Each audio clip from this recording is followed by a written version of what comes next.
Dari, thank you. The only two teams in the SEC who haven't had their season interrupted finished their regular seasons tonight. Mike Bobo, the interim head coach for South Carolina, will try to send the Gamecocks out on a high note with freshman quarterback Luke Doty at the helm. A tough test for Carolina for sure because it's senior night in Lexington. And one of the best to ever do it, Terry Wilson, will go down in the annals of Kentucky history with some of the biggest wins ever, takes the field for the final time. And an offensive line led by Drake Jackson that has known joy and pain in their 4 years in the Bluegrass. It's Kentucky and South Carolina tonight to finish out your SEC Saturday night. Welcome to SEC Saturday night from Kroger Field in Lexington, Kentucky. 2-win South Carolina, 3-win Kentucky in the season finale for both. Tom Hart, Jordan Rogers, and Cole Kublik. It's a chilly night by all accounts in Lexington as we get ready for this one. And Jordan, we get ready for a senior night unlike any other. And senior night is usually emotional for a regular season. This has been everything but regular for Kentucky. You mentioned the highs of a 10-win season under Terry Wilson to now the roller coaster, losing your offensive line coach in Schlarman. This is going to be as emotional as a game as these Kentucky seniors try to end on a high note. It was a light flight to get to Lexington for the boys from Columbia. For more, we go down to the field and Cole Kublik. Well, Tom, you have to feel pretty confident about this South Carolina team having heart. Only 46 scholarship players make the trip. 16 of those players on the defensive side of the football. So that's what Javaris Robinson is going to be working with his club tonight. And on that side of the football, Jordan Rhodes is going to be playing nose guard and defensive tackle. Why is that interesting? Well, he hasn't taken a snap as a defensive lineman until 2 weeks ago. Not high school, not when he arrived on campus. He actually started at offensive guard a season ago, and now he'll be a major player for the South Carolina defense tonight. They might check and see if Tracy Rocker's got any eligibility. You know who does? Their running back. Kevin Harris, he's on the verge of a 1,000-yard season. He's been a bright spot for these Gamecocks. Yeah, one of the best in the country and easily one of the most overlooked and underrated running backs.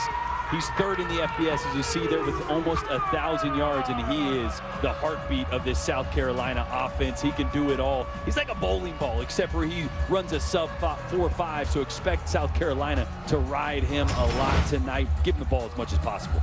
He's just 72 away from 1,000. Will be the first since Mike Davis for a Gamecock in 2013, and they've had a history of great running backs in Soda City. How about this? The only two teams in the league without a game postponed this season. They wrap it up tonight. Kentucky won the toss. They've deferred. Gamecocks will receive. DeCarrion Joyner watches it go over his head. Well, Myrtle Beach has been the story of the college football world today with Coastal Carolina trailing BYU, and a Myrtle Beach product will take the field. Number 5 dual threat quarterback by ESPN Recruiting, and Luke Doty, 2019 Mr. Football in South Carolina, gets the start tonight for South Carolina. What can we expect? Well, he started as a package guy because of his athleticism, and he's slowly been improving and growing as a passer. Expect a little bit more balance, but still lean on his legs. You're going to see him outside the pocket a ton tonight. Just a 7th true freshman to start at quarterback for South Carolina in their history. One of those Nunez, who you just saw, 5-yard gain for Doty, tackled by Jamar Watson on his senior night. 18 seniors playing their last home game. Jordan, go ahead. Yeah, one of the things Mike Bobo mentioned about Luke Doty, and while he was still competing for this job, is does the team believe in him? They started believing in him last week. Let's see how they build on that. Kevin Harris with a rip straight ahead for 7 and a first down. Jamin Davis has stopped. Kentucky's missing some key guys on the defensive side of the ball. 17 players out, including 3 defensive starters. Meat up front, missing Quentin Bohanna. Kelvin Joseph left the team. J.J. Weaver torn ACL last week. Pass incomplete. And the guy that would miss the most, likely Bohanna up front. 6'4", 357 pounds. Yeah, you saw Kevin Harris in the open, and that's what South Carolina wants to do. They want to run the football. They want to mix in some tempo, as we've already seen early on here. And then they want to make things easy on Luke Doty. Mike Bobo mentioned splitting the field. Why do you get your quarterback outside the pocket? You narrow what he has to look at. You limit his options, and he can play faster. On second down, Kevin Harris straight ahead. And he gashes Kentucky for another first down run before Tyrell Asian got to him. It's a pickup of 21. And you mentioned no Quinton Bohanna. That is right where Quinton Bohanna would be, usually taking on a double team. You see the wash there by the South Carolina offensive line. Great push and a great hole for Kevin Harris. So many different ways that they can run the zone scheme. They can run duo and cut it backside. Obviously keep it front side. Now with the mobile quarterback, just gives one more defender that has a different assignment. Nick Muse, the tight end, shifts to the right side. They bring Shi Smith into the backfield. He's back healthy for the first time in a couple of weeks. Their leading receiver. Fake to Smith. Looking for him out of the backfield on the wheel route. Most popular route in college football this year. And he's able to turn nothing into a little bit of something. Brought down by Vito Tisdale and a pickup of nearly 5. It's the little things that you look for in a young quarterback developing. Right there, they dial up a shot play downfield. He checks the ball down. If it's not there, get it to your easy outlet and move on that way. You can dial it up, and Mike Bobo can continue to call those shots when you play it safe if it's not there. Great decision by Doty. Saw that a lot last week, and if he can continue to build on that, he's going to have a shot. Mike Bobo has mentored some great quarterbacks in his time as an offensive coordinator and head coach in college football. Here's Harris again, and Harris knifes his way through Kentucky again inside the 24. It's a pickup of 14. Asian brings him down. 13-yard pickup. First and 10. 3 carries for 40 yards for Harris already. Finally ridden down, and it's only 3 that time as Jamar Watson gets to him. Like with Kentucky. Go ahead, Colin. Well, he was named interim head coach on November 15th. I just wanted to read that out for you. Aaron Murray, Matt Stafford, David Green, some of the quarterbacks he had as the OC at Georgia. I miss standing right next to you, know. I can tell when you're going to talk. I'm going to look at this little Zoom screen right now. You sitting in your dining room, living room, wherever you're at. Reverse. Shi Smith wants to throw to Doty out of the backfield, too strong. I need to have you back over the house again because this is actually the basement. You've been in the dining room and living room, but oh yeah, I have. I guess we need to remodel. Didn't get to see the man cave. This is something that you expect, right? You're an interim head coach. Why not throw a little razzle dazzle in there? Take some chances. That's a little bit of Philly special there, trying to throw back to Luke Doty, the young quarterback from Shi Smith. Boy, who was very positive for South Carolina to get Shi Smith back in the rotation after being cleared from concussion protocol this week. Got a couple practices under his belt. He's really their only option on the outside that's been explosive, as you see him getting another opportunity here. And he's going to take it all the way to the end zone on a little wide receiver screen. A 21-yard catch and run for Shi Smith. Flag down.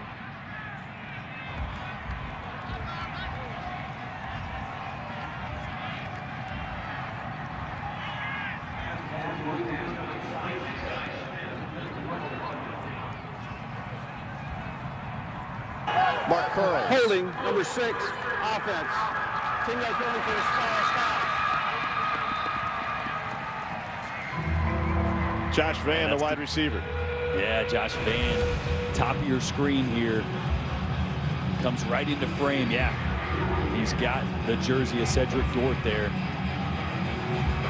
That's tough. You're a receiver on the outside. You're not used to blocking for that long. You got to let that guy go. Use your body to shield him off there. Kentucky fans should be gruntled about that. That'll take 6 off the board. Give the Gamecocks with a 3rd and 5. Smith, middle receiver, the trips, bottom of the formation. Muse, the tight end, has been fantastic. He's on the inside. Doty, quarterback draw, in traffic, cut down, and South Carolina will have to kick it away. Phil Hoskins, Submarina for a loss of 2. That little quarterback draw here. You'd love to see if Doty could read this to the left, right? It's designed to go to the right.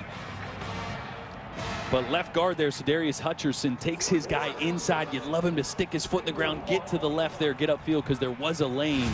That's tough to do as a quarterback. When you're expecting it to go to the right and it changes that quick, us quarterbacks aren't used to being running backs and having field vision like that. So 38-yard attempt for Parker White.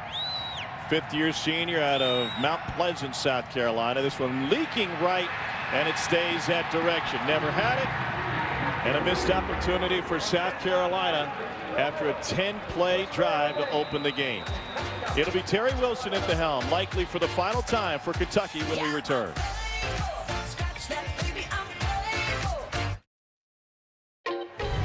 It's been a wild ride for Terry touchdown. He accomplished things at Kentucky that really no other quarterback has. One of only two in school history to win at Florida and at Tennessee in his career. He led the Cats to their first 10-win season since 1977 and the first win in Knoxville since 1984. An inconsistent senior season for the Oklahoma City native who originally committed to Scott Frost, who was the offensive coordinator at Oregon. Talked to Terry a couple weeks ago. And he's going to keep it on this and take it to the right side. Bends it all the way up the line for a first down. It's a run of 14. Impressive career numbers for Terry. And he made it sound like when we talked to him that it was a great run at Kentucky. But with everybody getting a free year, this will likely be his true senior night. 15-8 as a starter, completing 65% of his passes. That's third behind Tim Couch and Dustin Bonner in Kentucky school history.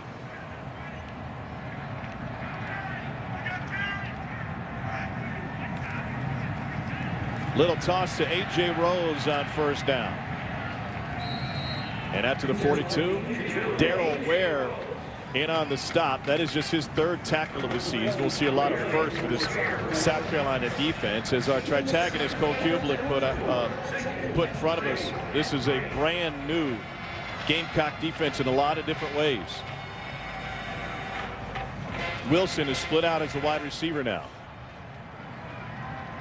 Rose in the Wildcat. Chris Rodriguez is back there with him.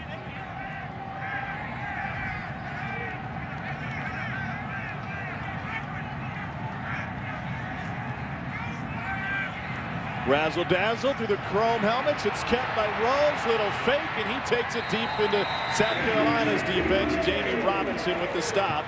That's a 27-yard run.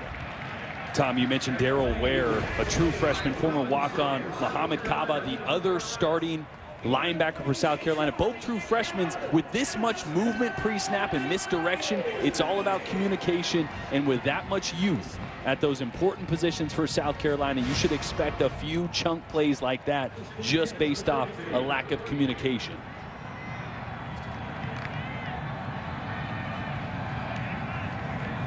Wilson to throw on first down. Incomplete. Dr. Pepper Fansville giving fans the keys to the game. Well, for South Carolina, we saw him, Kevin Harris, right? You got to roll with him as much as possible. Mix in Luke Doty with his legs, complement a little bit with his arm, but it's got to be on the ground. For Kentucky, you need to run the football effectively, but you got to find some balance, right? We talked about Terry Wilson, the highs, the lows. The inconsistency this year has stemmed around the lack of an explosive downfield attack to complement the run. Tonight will be about running the football, but got to mix in some balance as well. Chris Rodriguez Jr. in the backfield for Kentucky. Wilson going to keep it. Cuts it back in. And it's a pickup of 5. I didn't see Jabari Ellis out there. Noah Vincent in on the tackle. And if Jabari Ellis isn't playing in this game, that will leave South Carolina with just one defensive starter tonight who started in their opener against Tennessee. That's number 7, Jamie Robinson. That is quite a bit of turnover in only a 10-game season. That's crazy. And Jamie Robinson's going to be playing all over the place tonight. He'll be up high at safety, at nickel, in their dime package. You might shift in and play some linebacker. Here's Josh Ali on the end around. Ali takes it out of the 15, flag on the play. Looks like Keaton Upshaw, the tight end, got nabbed for a hold. Mark Curls, our white hat tonight. As we mentioned, though, because South Carolina is down to so many guys who have so little experience, they're going to have to be very basic in what they do. We got a little John afterwards, Upshaw in the middle of that, along with MJ Webb trying to hold one of his teammates back. Well, Tom, we spoke with Travaris Robinson, the defensive coordinator for South Carolina. You just mentioned you have to be simple, right? Especially when there's young guys in there, and especially against Kentucky and how much movement and motion they do. He said we got 5 things. We got 5 schemes that we can run, and that's about it. I want my guys to get lined up. I want to be yelling like crazy. Foul, blindside block, number 89 offense. 15-yard penalty for the smaller foul. Replay 3rd down.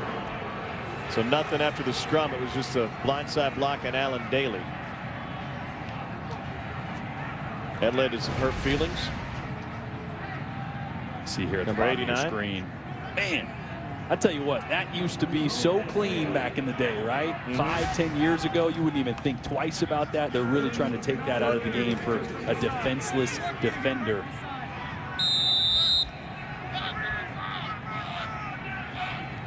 Third down 14 now. Rodriguez will empty the backfield. Jabari Ellis in the game now for South Carolina, so they'll at least get a little bit of experience back. Wilson standing tall in the pocket, able to flick it out of there. And a big gain for Keaton Upshaw. And that's going to set up 4th and long after he picks up 11. Cam Smith, who was in the middle of that melee a moment ago, in on the tackle for the Gamecocks. Terry Wilson, the offense, going to stay on the field for this 4th and long. Pardon me, 4th and 3.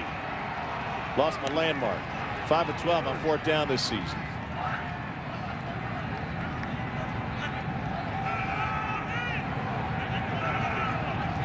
Rodriguez hadn't played the last 2 games. He's in the backfield next to Wilson. They're going to throw on 4th and 3. Outright caught. Ali up the sideline. 1st down catch. Stopped by Robinson after a pickup of 16.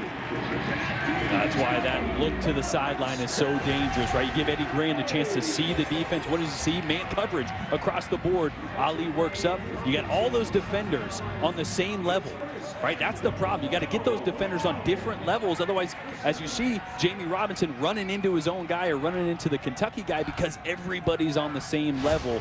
Eddie Grant saw that, dialed up the perfect play.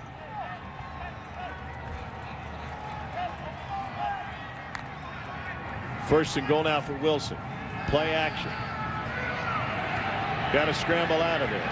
Wilson will step up and step out of bounds. No gain. Chased by Damani Staley. Tried that little pop pass to Keaton Upshaw, their 6'6" tight end. This is an area of the field that Kentucky needs to improve on. And Eddie Grand knows that. He simply just said, hey, we got to score touchdowns in the red zone. They're 13th in the SEC in TD percentage. Only 50% of the time are they scoring touchdowns down here. And that's why the season's been up and down, right? You got to punch it in to get 6 or 7 anytime you're down here to compete in this league week in and week out. On 2nd and goal, Rodriguez carries it inside the 5. Pick up for 3. That'll set up 3rd and goal. And you figure that's what you get a heavy dose of. The South Carolina coaching staff telling us that short yardage goal line was their biggest concern. In the middle of that defense, just don't have the bodies, don't have the experience to be able to hold up, especially against a big physical Kentucky offensive line that can also add extra blockers at tight end. Rick Sandage getting some time in the middle. You look across that defensive front, one guy that's listed at 300 pounds. I mean, they're definitely light up there, and Kentucky is an experienced physical offensive line. A.J. Rose in the backfield. 3rd and goal. Lob back to the end zone. Incomplete. Trying to find Upshaw. And a matched up with Jalen Foster. Man, I don't love the call there. You know, the goal line fade is about as polarizing of a play call that you can have as an offensive coordinator. I understand the thought behind it. You got a 6'6" tight end out there, but you got to leave it on the field. Then, right, if you're Terry Wilson there, that ball has to land on the field. At worst, it's got to be a 50-50 jump ball for your big tight end. We were just talking about the O-line. I really thought they would keep it on the ground there. But again, this has been the story of the year. Field goals, not touchdowns down in the low red zone. Matt Ruffalo from 22. He's 7 of 9 on the season. The senior steps into it. And he gets Kentucky on the board. South Carolina missed their field goal and a chip shot on their opening drive. Terry Wilson's Cats are able to get it across 3-0 Kentucky. Yeah.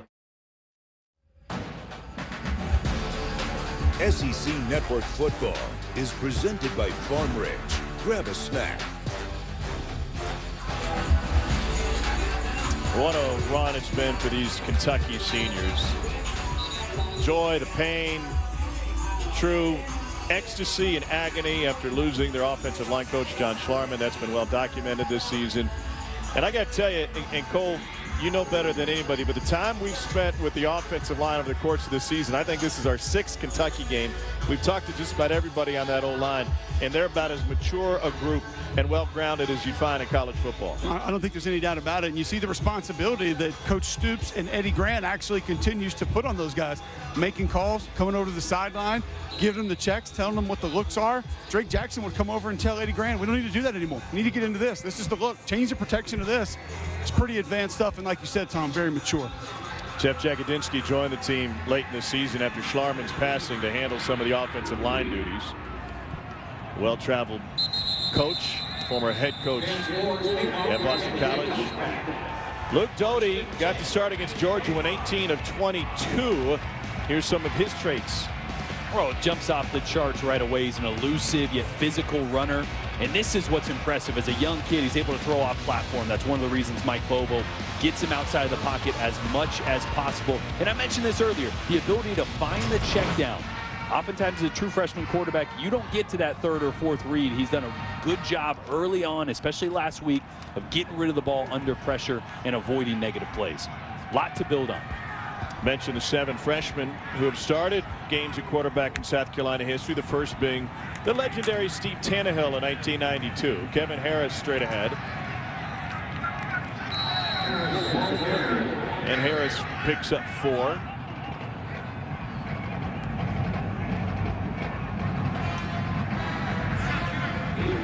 A little slow to untangle the pile. Harris at the bottom of that. Sophomore from Hinesville, Georgia. The play, Marquand McCall, the primary tackler. 2nd and 5 at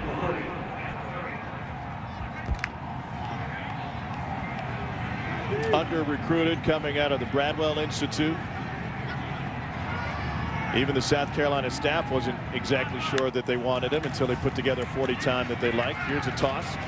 And Zaquandre White takes it for just 3. Josh Paschal with the stop. Kentucky thinks it took the ball away. We'll see if they did. It was loose at some point. The only question is whether or not the runner was down. He wasn't. It's Kentucky football and a Cats takeaway. Jordan Wright comes up with the ball for the Wildcats. Jordan Wright with a fumble recovery. This is one of those times as a runner you think maybe they're going to blow the whistle for your forward progress, and Jordan Wright does a great job of just continuing to fight. You can see the ball's already gone. It's off the screen now. That's what you're taught. Rally to the football on defense, stand up the ball carrier, and try to rip the ball out, and it's exactly what Kentucky does. Just took it from him.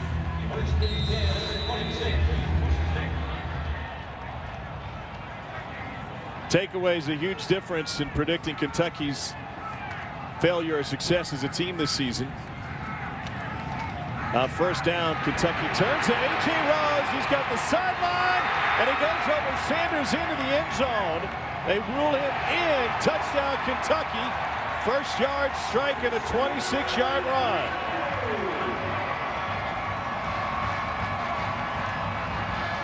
The senior from Cleveland takes it in after Wright took it away.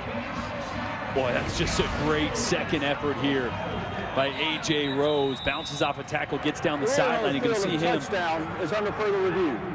Reach for it here. Let's see. Knee goes down there. Yeah, I think that might end up being just a hair short, but what an effort by the senior. This will be a better angle here. Yeah, I think he's going to be about the half-yard line, maybe about the 1, actually. Ball just inside the 1 when his knee's down. Shiloh Sanders, Deion's son, returns to make that play. And it will likely set Kentucky up with a 1st and goal situation. Remember, South Carolina had points taken off the board on their first drive.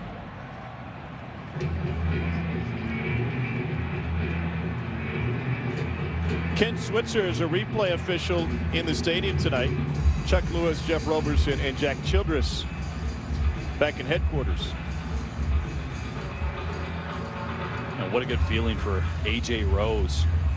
A couple big plays already. The senior, you know, he sat behind Benny Snell, waiting his turn. And then Chris Rodriguez really kind of stole the spotlight this year. Rodriguez has been the #1 back. After further review, it really is the runner's knee was down with the ball at the 1 yard line. It'll be first and goal at the 1 yard line. But Rose, one of those guys that's got a ton of talent, extremely hard worker. He's humble.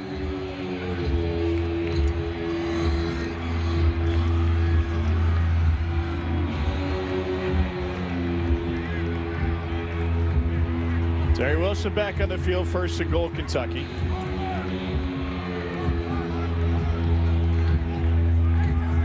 It's Rodriguez in the backfield now. Rodriguez had a monster game against Vanderbilt. He averaged 11.5 yards per carry. Then COVID or some variation thereof knocked him out for a couple of games. Out of the shotgun, Rodriguez powers his way in, and Kentucky gets it scored. Just took one play longer. Another flag.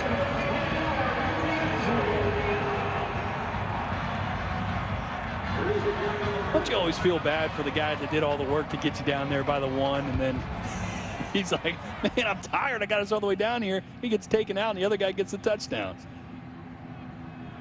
Touchdown vulture. How many more would Barry Sanders have if it wasn't for Tommy Vardell?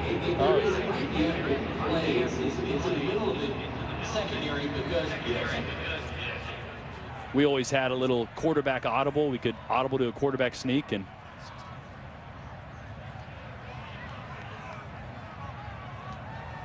Down. After the play, unsportsmanlike conduct, number 61, offense. 15-yard penalty being forced on the kickoff. That was number 61's first unsportsmanlike conduct foul of the game. Austin Dotson, the right guard. Mark Curl's microphone working like my Christmas tree lights here early on. I always tried to steal as many of these short yardage touchdowns as possible. 61 here. Oh, man. He's kind of got some of that. He's kind of got some of that Logan Stenberg in him. He'll give you a little bit after the play. I feel like that was mild, though. That's a warning. I don't think that's a flag right away. Ruffalo boots it through. Tommy Vardell in 2 years with the Lions had 12 touchdowns in just 50 carries. Stole them all from Barry Sanders. This one stolen away by Kentucky. Jordan Wright with the fumble recovery that sets up a touchdown plunge for Chris Rodriguez, his 7th touchdown of the season.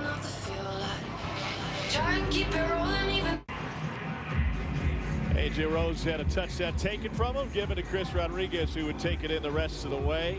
Don't forget, college football playoff semifinals coming your way New Year's Day at Rose Bowl, followed by the All-State Sugar Bowl. Alabama LSU in action tonight. Florida wrapped up the East with the win in Knoxville this afternoon. Chance Poore to kick off. DeCarrion Joyner back to receive, and he'll take it at the 8. Chance for a return for South Carolina, and Joyner dances his way over to the logo, past midfield and down inside the 40. 54-yard return for Joyner. Joyner, the former quarterback, it's a great job. Anytime these hit big, you got to get vertical fast, make someone miss. 53 yards on the return. Start running sideline to sideline. You never got a shot. He did a great job there of starting with a burst, getting vertical. That's a huge flip of field position for South Carolina. And the difference, the personal foul penalty that moved the kickoff back 15 yards, it allowed Joyner the chance to return it. We'll have a direct snap here to Harris. He runs his own read. He'll keep it himself. And he crawls forward for a pickup of 6 on first down. A creative way to get to Wildcat. You know, what you want to do there is you don't want the defense to get into a Wildcat check, right? You line Harris up right away. We can probably go cover 0, stack the line of scrimmage. Instead, you just shift to it late, steal some yards. They'll whistle this one dead before the play got off.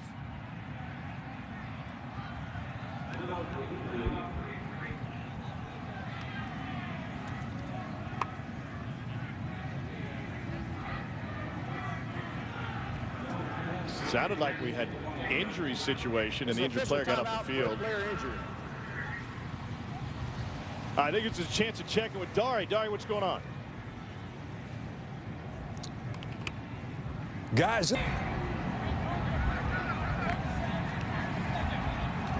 Handoff Harris, left side. Harris sheds a guy, but then we get a whistle before that play started. Before the snap, false start, number 89, offense.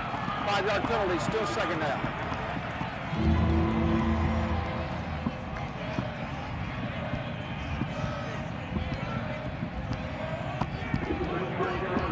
A lot of guys seeing the field that don't normally.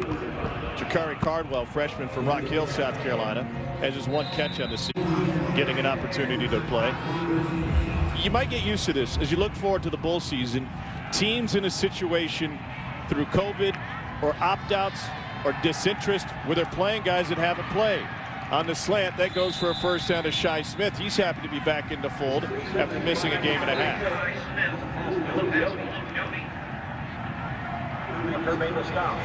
Nice little RPO there. Now they pick back up the tempo. Harris again. Our producer Bill Palladino loves this route. Yeah, great read, but a really good route. See how he worked him at the top there? A lot of guys will get lazy with that slant, especially on the RPO, because you're kind of expecting run. They'll try to get their eyes there quicker, and you get lazy on that slant, and you don't create as much separation. Not Shi Smith. Great route there. Phil Hoskins is the injured Kentucky Wildcat, senior out of Toledo Whitmer High School. He's playing in his 6th year. He was joking around this past week. He goes, I got for a year? Yeah, I'll come back for year number 7.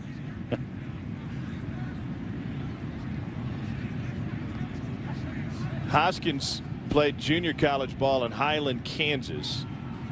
If it sounds impressive, think again. There were 2 gas stations within 30 miles of campus. Makes it tough for a guy nicknamed Big Snack to run down the street and grab a snack.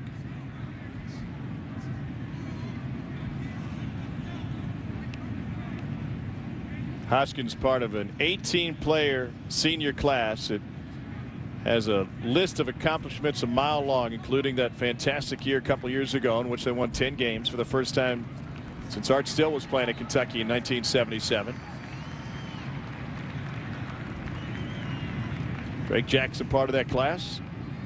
Cole, you're talking about Drake on our production call. You think he has a great chance to go to the next level and get paid to play ball? I do. I think Drake Jackson will be drafted. I think he's been probably he and Landon Dickerson 1-1A best center in college football this year. You know, a lot of people had Creed Humphrey at Oklahoma as the best center coming into the year, but I feel like Creed has outplayed most everybody else other than Landon Dickerson. Now, he's only going to be drafted as a center. He's not going to be a guy that can move to guard, but I do think in the right scheme, right system, somebody could get him in and have a leader for a long time.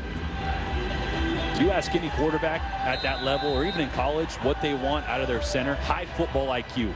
Be able to handle a lot of protection checks, run checks, the line of scrimmage, take something off the quarterback's plate. So I agree with you, Cole. It's one of the reasons he'll definitely play at the next level. Screen was covered and Pascal gets to Doty. It's a loss of 6. Josh Pascal, he means so much to this defense. He's been playing banged up all year, plays that field end position, which is so crucial for stopping the run and setting the edge. You can see the big knee brace there. He's had shoulder issues as well. He fought back from cancer.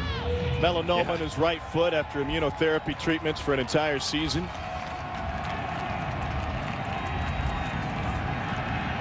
Four-man rush. The freshman Doty stands tall, delivers incomplete. Trying to find Josh Vann. That leaves South Carolina with a 4th down. And that one just got away from Doty a little bit.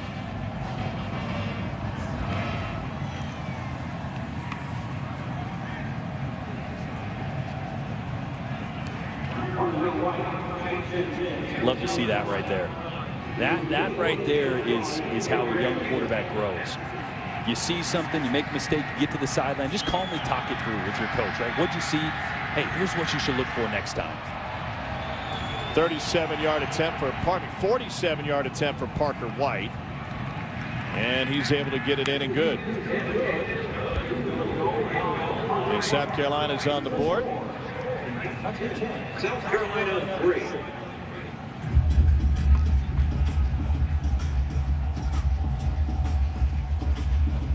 The big kickoff return got him in great position, only 10 yards in that drive, and this was the big play that got him even put him out of touchdown range, I should say. Pascal with the stop. Yeah, and he had just gone to the sideline, looked like he was banged up. Phil Hoskins walked to the sideline with what looked like cramps. South Carolina's using a lot of tempo, and Kentucky's really thin on the defensive front. They got 2 true freshmen rolling in there, so get those fluids on the sideline. It's going to be a long night. Cole, what do you got on Pascal? Well, he means so much to this defense. Very rarely these days do you find a guy who likes to do the dirty work. You see, there has to be a penetrator on twist. You see Pascal there. He's the first man in. Going to open it up for the loop man. How about take out 2 Mississippi State offensive linemen? It's the dirty work. It's what doesn't get noticed, what doesn't show up in the stat sheet. He occupies offensive linemen. He opens up things for other guys to be able to loop around and twists and stunts and games. He plays the run extremely well. I thought he had his best game as a Kentucky Wildcat last week against Florida, and you're already seeing him show up here again for this Kentucky defense. Did you just throw a sound effect in the middle of that breakdown? What is this, John Madden? 2 Mississippi State offensive linemen. Penetrator coming through. We might need to do a whole series where Cole just does sound effects for every Kevin Harris run. Uh-oh, worm burner. Kickoff return fumbled at the outset, then recovered, and bad field position for Kentucky. And fortune in there on the special teams coverage for South Carolina. It'd be a long field for the Cats. And Travis Tisdale's trying to scoop that one up. You'd expect Terry Wilson and Eddie Gran to test this South Carolina secondary. They've been the worst in the SEC on giving up pass plays of 20-plus yards, those explosive plays. And Terry Wilson only 3 for 15 on throws over 20 yards this year. He hasn't been great. But if you're going to have it in a game, you got to test this South Carolina secondary that has been absolutely decimated with opt-outs. 3 for 15 over 20. Here's Rodriguez. What was Lynn Bowden last year? Lynn Bowden was 4 of 14. And that's the thing, right? You knew this offense could run the football. And last year when you watched Lynn Bowden, you're like, man, if they just could stretch the field every now and then. And that's what you thought you were going to see with Terry Wilson this year, and they just haven't been able to do it. Part of that is nobody outside of Josh Ali has emerged on the outside, and part of that has been inconsistencies in accuracy for Terry Wilson. Wilson missed the Georgia game with an injury. Rodriguez straight ahead. We're talking with Mark Stoops about the opportunity to maybe shuffle quarterbacks around in this game. He said, I've got faith in Terry Wilson to feel like I owe it to him on senior night to put him out there. The offensive numbers through the air, not hardly any better than they were with Lynn Bowden at quarterback last year. Obviously a converted wide receiver. And that's the thing, if you're Eddie Gran and you're 3 for 15, you can't just keep dialing it up, right? If your quarterback's not seeing it and he's not completing it. Wildcat Rodriguez needing 1, got it, first down. Well, okay, so what's the problem? Is it the quarterback? Is it the play calling? Is it the lack of a reliable wide receiver or wide receiver options? Well, it's a perfect storm, right? I think Terry Wilson would look at film and say he's been inconsistent. He doesn't leave the ball on the field enough. When he's stretching the ball to the sidelines, too many times you see it landing in the white. Got to give your receivers a chance, but also really nobody outside of Josh Ali can win on the outside right now. So they're teams are able to double him or roll a safety to him, and you really don't have any other options. Joey Hunter just got into it with Josh Ali. After the snap, Ali went sprinting across the field to get in the face of Hunter. Could not see what was happening around Hunter prior to that. But from the freshman from Atlanta seeing his first action tonight. Offsetting personal fouls. Number 6 offense, number 12 defense. Those fouls offset. It's 1st and 10. Cole, what'd you see? Yeah, he had Ali getting into it with another South Carolina defensive back, and like you mentioned, Tom, was almost over. Officials had it separated, and then Joey Hunter just comes in, kind of a blow to the back of the head of one of the Kentucky wide receivers. That's what drew the flag. And Ali went sprinting across the field after he took that shot from Sanders. It was well after that when Ali ran diagonally about 30 yards across the field. Wilson taking a shot deep down the sideline. It is incomplete. Sensational coverage by the freshman Joey Hunter. That's great coverage. And I mentioned one of the problems has been Terry Wilson not leaving it on the field. That time he threw it a little too far inside, right? There's a small margin of error. You want this ball to be just over that right shoulder. This far inside. And Joey Hunter does a great job of using the sideline, continuing to wall DeMarcus Harris, and just, again, an inaccurate throw downfield. It's not easy, but that ball has got to be a little more outside.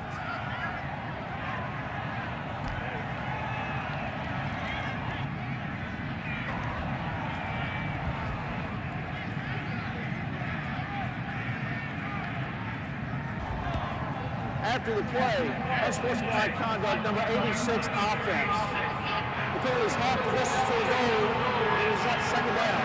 That was number 86 first unsportsmanlike conduct foul of the game. Yeah, I didn't see anything physical, Tom. I think it was just an exchange of words, and the official actually had to be right there because the flag came in right after they passed each other on their way back to the huddle. I wonder if he was getting mad because someone put up Christmas lights before Thanksgiving. I don't know. Isn't that what Mullen said the other day? I mean, that should be against. I mean, that should be against rules. But it's 2020. I say do whatever makes you happy. Of those two, Grantham and Mullen, who was the one that hung the lights early, you think? Well, Mullen said Grantham did it, but I might peg Mullen as more of an early celebratory Christmas guy. Doubt. He plays Christmas music in September. 2nd and 20. Here's Rose. Nope, it's Wilson who keeps it, and he gets wrestled to the ground by Tonka Hangway. Freshman out of Conway, South Carolina. In Conway tonight, Coastal's leading BYU by 5. We're at the end of the first quarter. It's Kentucky by a touchdown over South Carolina.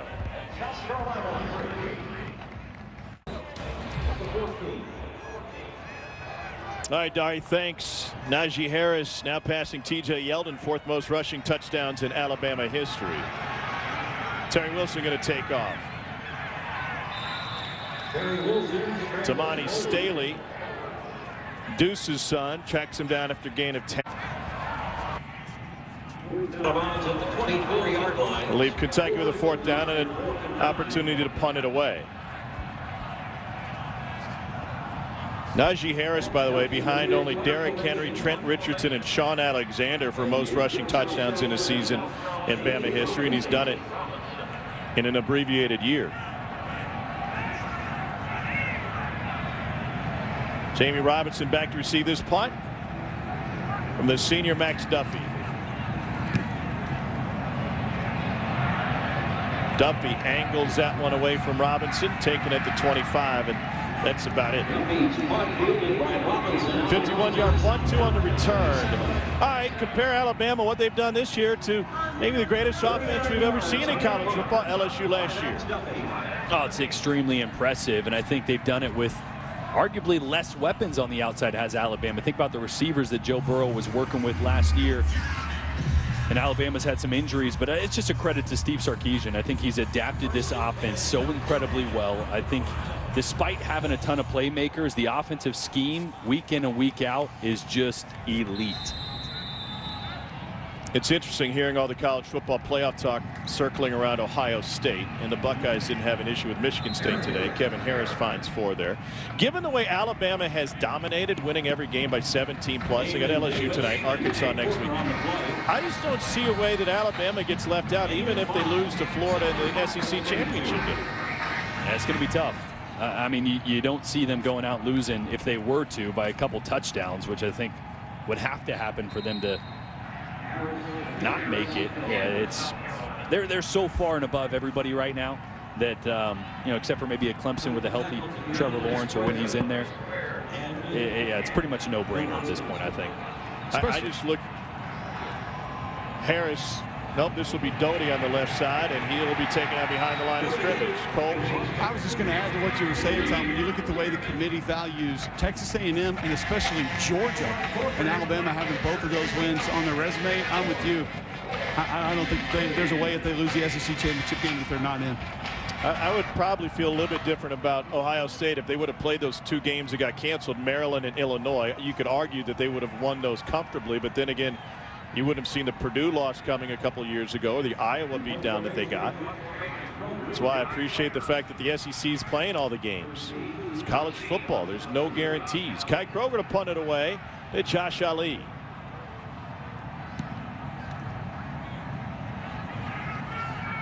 Ali hauls it in at the 18 and a fair catch. Kentucky will have the ball back after that 47-yard punt after this.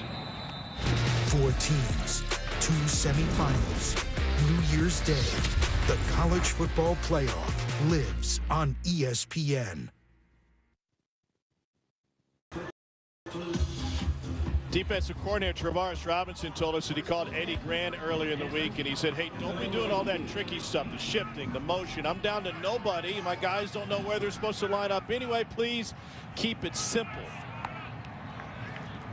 There's a reason T-Rob made that request. He said, Eddie thought I was joking. I was dead serious. Wilson fakes a pitch, goes to the tight end, and on the seam route, it's Justin Rigg with a big gain down into South Carolina territory. A pickup of 36. And doing it against an inexperienced South Carolina defense, which is missing so many key players. Game 1 against Tennessee, these were their starters. Only 2 of those starters seeing regular action tonight. Unbelievable. I mean, just asking Travaris Robinson for his 2 deep on our call on Wednesday, he goes, how much time we got? And he's just trying to piece through what kind of bodies he's got all over the field. One of the reasons that we did just see an explosive pass play, but I'm surprised Kentucky hasn't been in more 12 personnel and pounding the rock. They'll try it here with Rose. And he gashes him for a gain of 9. Staley the stop. Actually, it'll be 10 and a first down. That was T-Rob's biggest fear. He said, look, I'm most worried that they're just going to get in big personnel and just run it. Because, frankly, South Carolina doesn't have the bodies down there. You mentioned Jordan Rhodes, who moved from offensive line to defensive line because of the lack of bodies. There's injuries up there, true freshmen starting up front. From game 1 to now, South Carolina is missing 150 starts. This is 2nd and 1, actually, and it's A.J. Rose on the left side for a first down. So 1st and 10 now for Kentucky. 150 starts for the first game of the season. Injuries, opt-outs, and T-Rob is always transparent with us. This entire South Carolina staff always has. By the way, he must be cold. He's wearing 2 stocking caps or toboggans, whatever you want to call them. But he pointed out, he said, man, it's just hard to get through a week of practice. You never know who's going to be able to show up, and it's made it very difficult. Listen, 2020 has been difficult on everybody, and he said there will be no woe is me, but there's very little you can take from this season that you can even learn from. It's not something. It was 1st and 10. It is now 2nd down. It's not something that you can learn from. You wad it up and throw it in the trash. This is interesting. So they now say it's 2nd down, that it was 1st down previously.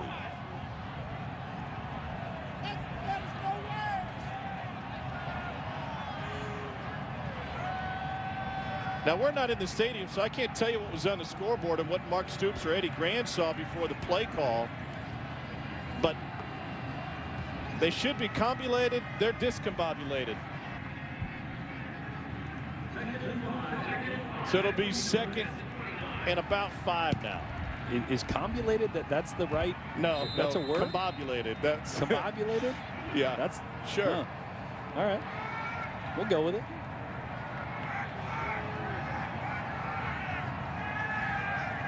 Wilson looking, sideline.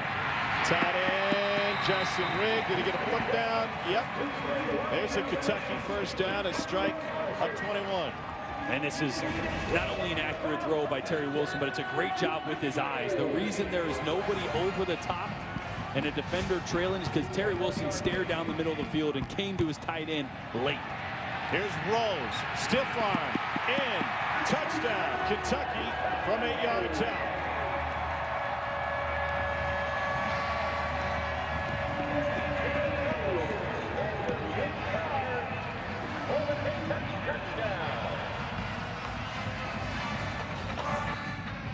Tempo after a big play.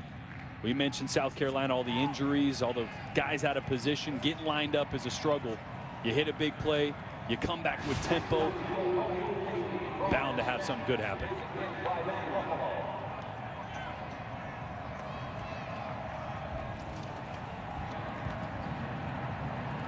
The senior Rose gets his touchdown.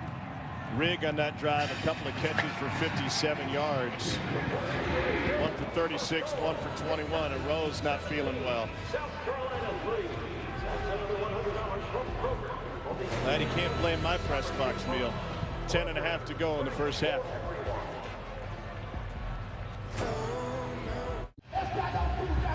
Terry Wilson on the phone, ordering up more offense, 17-3.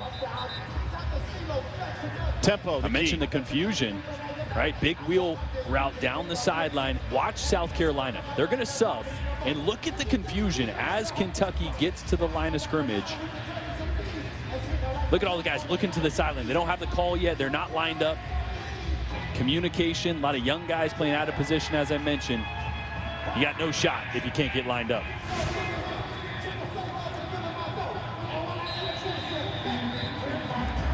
Five-play, 81-yard scoring drive for Kentucky, 2:01 off the clock. To carry and Joyner back to receive this one for South Carolina.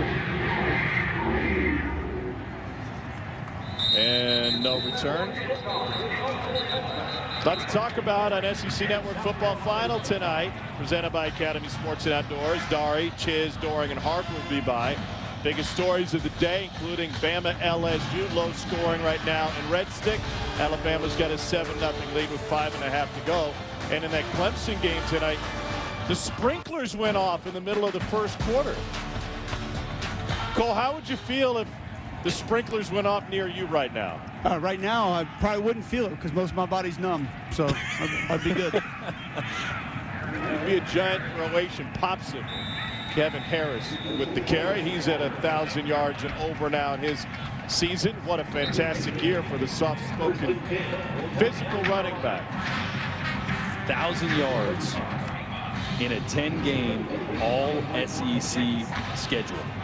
Again, a lot of the stats this year, I keep saying, are going to have an asterisk by them. Usually that's a bad thing. It's going to be a good thing when you talk about the stats this year, especially for Kevin Harris. 1,000 yards in this season. Trying to find Shi Smith, incomplete. Had a great visit with Kevin this week over the phone. And we brought up the fact that he grew up just down the street from Jamin Davis. They were high school rivals below the net line in South Georgia. They played together a little bit as youth teammates. Jamin at the middle linebacker spot for Kentucky.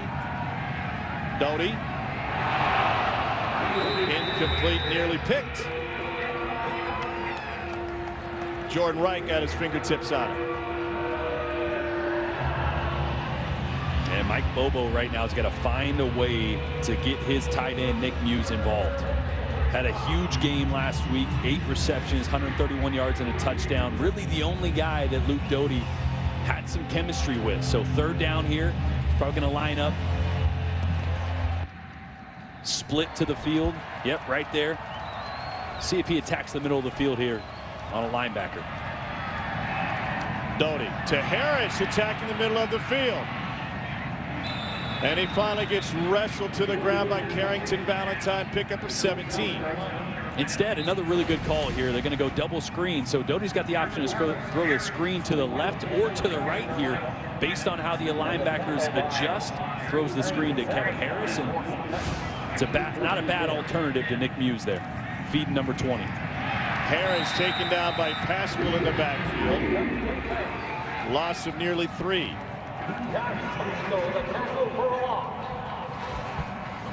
Bama just opened up a 14-0 lead on LSU in Baton Rouge. Well, that one could get out of hand, huh? Yeah. On the surf turf, it's getting interesting. Half a minute to go. BYU trailing by 5. 2nd and 13 here. Doty down the sideline, incomplete. Just a little bit behind his intended receiver, Jalen Brooks, out of Harrisburg, North Carolina. Transfer from Tarleton State. It just looks a little out of rhythm right now. As a young quarterback, sometimes you need a couple easy layup throws. Obviously, we saw the screen, but you need something to the perimeter. A short throw to get you warmed up, to get you back in rhythm. Right now, just a little off with his accuracy.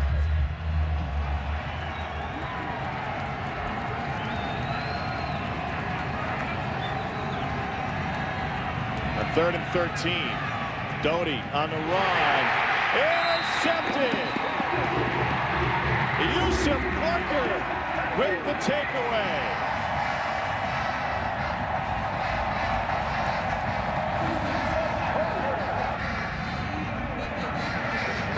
Boy, second takeaway of the night for the Cats. Yeah, I was bragging on him earlier in the game about how well he's found the check down, right? The number one thing is young quarterback. Don't make a bad play worse, right? Plays broken down, just flip it out there to your running back instead. You can't throw back across your body late. That is the cardinal rule. And Yusuf Corker being one of the best players on the field right now. That was an easy one. Nice twist up front for that Kentucky defense, and guess who was the penetrator? On the field of an interception is under further review. Who is the penetrator? We're guessing. I'm waiting for your guess. Pascal. Bingo. Shocker. More sound effects, please. Can we get a bingo sound effect? Ba-ding. What? You tell me what a bingo is. I don't know. It ain't that. Is it supposed to be Meemaw at the bingo parlor? Bingo. Yeah. Yeah, there you go. Bingo. Hey, got the bingo. Yeah, got the bingo. All right, let's see if you got the pick. Yeah, I'm not sure why they're reviewing this one. I mean, it doesn't look that close to me. That's a catch. It's an interception. After further review, the ruling on the field is confirmed. First down, Kentucky. 23rd consecutive start for Yusuf Corker, and he picks up his first pick of this season. And it's getting into dangerous territory right now for South Carolina. If you think about the way that they need to win a football game, it's using Kevin Harris, keeping the ball on the ground, controlling the clock, mixing in Luke Doty. You're already down 2 touchdowns. If Kentucky's able to extend this lead, you get into the realm of you're not built to throw the football to come back right now. So big opportunity for South Carolina defense here to come up with the stop. Chris Rodriguez finds 5 on first down. Robinson on the tackle. Number 5. Ball over 41. 2nd and 5.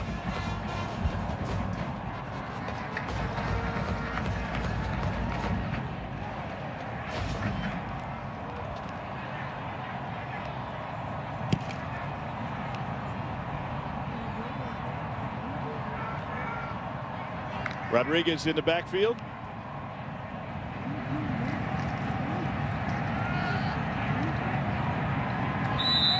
And he spins his way to a Kentucky first down. Jabari Ellis in on the stop. Great visit with Jabari Ellis this week. He was reminiscing about what could be the end of his South Carolina career.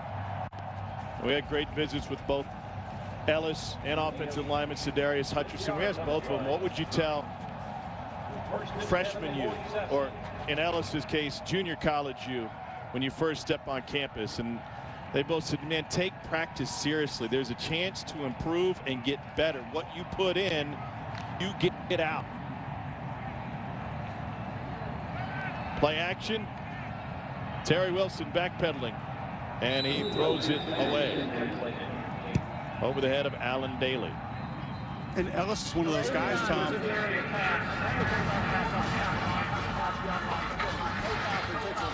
Hey, Cole, Real quick, Coastal Carolina just stopped BYU on the goal line to go to 10-0 on the season. The Chanticleers with a 22-17 win. Wow. Well, Jamie Chadwell's done an amazing job. I was just going to say, Ellis, one of the guys kind of playing out of position in this defense tonight. You'll see him at a stand-up defensive end, playing out on the edge. He's big enough to play down inside, which is what he normally does, but versatility helps here. Wilson slings it outside, and there's a completion to Isaiah Epps for 5 yards. South Carolina right now is playing man coverage on the outside. They're stacking the box. They're trying to slow down the run, and they're saying, hey, Terry Wilson, you can beat us with your arm, but we're not going to let you just run over us all night. Big third down here. As you can see, they're going to go man coverage on the outside, play these safeties really low to try to rally in and fit the run.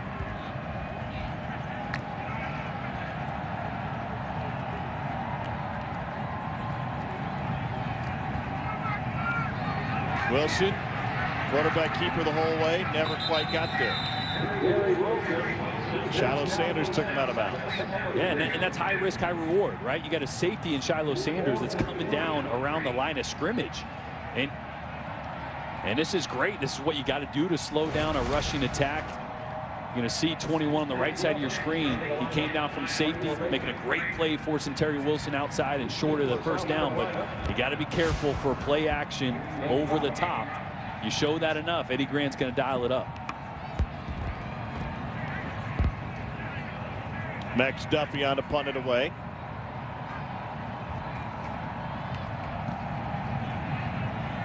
And the Aussie trying to kill this one inside the 10. Taken there by Robinson. 40-yard punt. South Carolina back on offense right after this. Cadwell, anybody? Fantastic point. That's what we were just talking about, Dari. Great success in the Low Country. And in the Mid-State, they're looking for a new head coach. Jamie Chadwell, one of the candidates that's been mentioned, along with Shane Beamer, assistant in Oklahoma. Billy Napier, who treaded the line last night and getting a big win on the road at App. And Liberty's Hugh Freeze, who would have been at Coastal tonight if they hadn't had a COVID outbreak. Let me ask you guys something. When you're trying to find a head coach, does recent success or failure matter? Meaning, does that one game carry a lot of weight for Jamie Chadwell in the eyes of those who are doing the hiring for South Carolina? I think it does. I mean, it's not a deal breaker or something that'll push you over the edge. You look at a total body of work, but just what he's been able to do from 5-7 his first year to where they're at now, being an offensive-minded guy, a younger guy, I think he would be a great fit.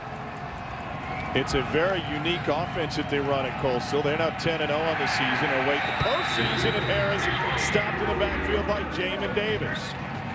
Meanwhile, Billy Napier last night, Cole, made a very curious decision to take a safety to go up by 3 late. It almost cost him the game against App. It did, and I feel like Billy Napier probably getting a little bit too much attention for that, and not the fact that he's at 9 wins, which hadn't happened at Louisiana for a long time, and also that he just beat App State for the first time in school history. He's going to be in the Sun Belt Championship game. Kai Kroger to punt it away. Josh Ali back. There is a name missing from those candidates. It had been in the mix, or at least in the discussions. Ali got hit late, and that'll draw a flag after a 42-yard punt. That's Louisville's Scott Satterfield, the former head coach at Appalachian State.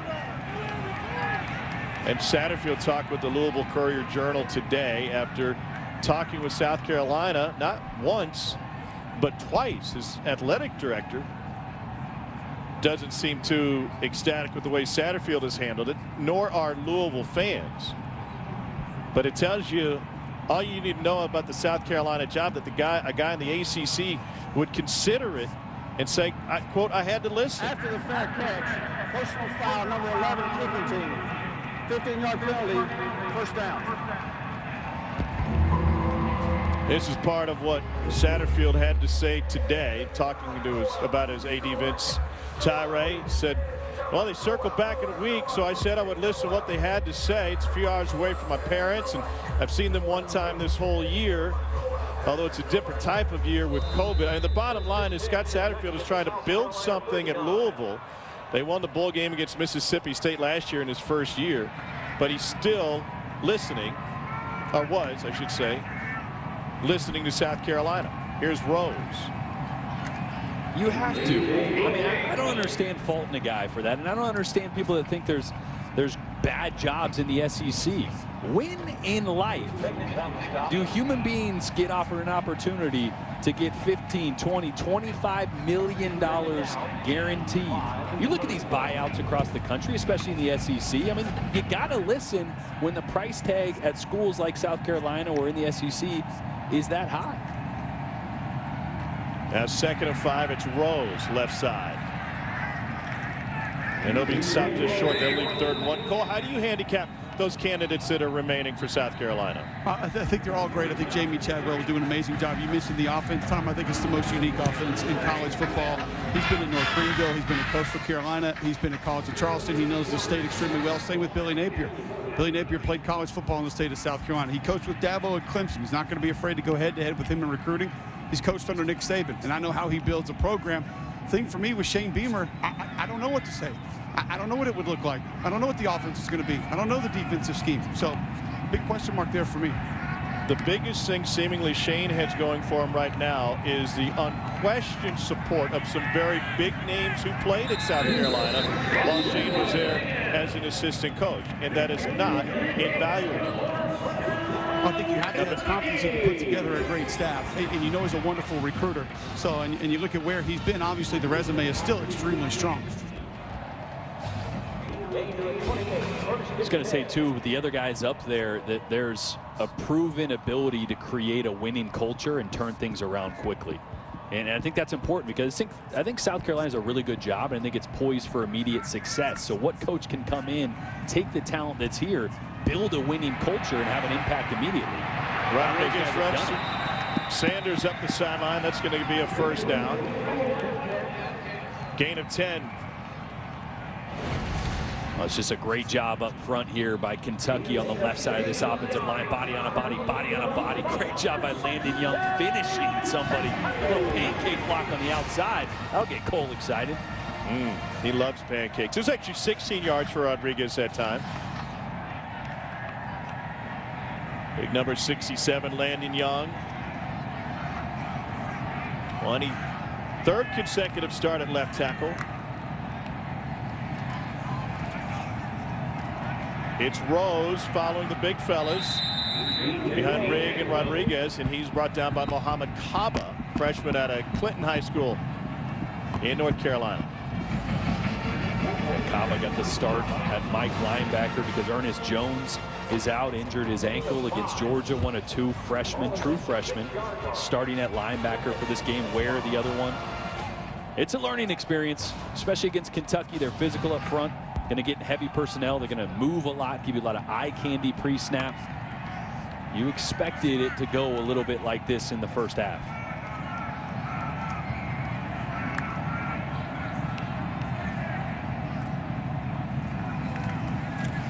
Rodriguez pushes forward and climbs down to about the 2-yard line. Dodson and Kennard on the right side of that line. Interesting. Rodriguez really only worried about the glare in one of his eyes there. 117 on the game clock. I'm down with it. Josh Reed would, I like the personality. Kentucky looking at a 3rd and 1. Half the eye black. Yeah, listen. 3rd and short for the big blue line. Drake Jackson, Austin Dotson, Luke Fortner, Landon Young, Darian Kennard. Tight-knit group. It has moved some weight around this year. Crucial 3rd down. I mean, you'd think maybe Kentucky would go for it if they don't get it here, but South Carolina's got to come up with a stop. It's going to be Wildcat. Rodriguez behind that line and into the end zone. 2-yard plunge. Chris Rodriguez, second touchdown of the night.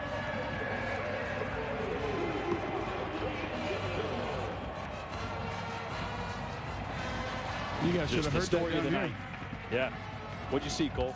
Oh, no, I was saying you should have heard it down here.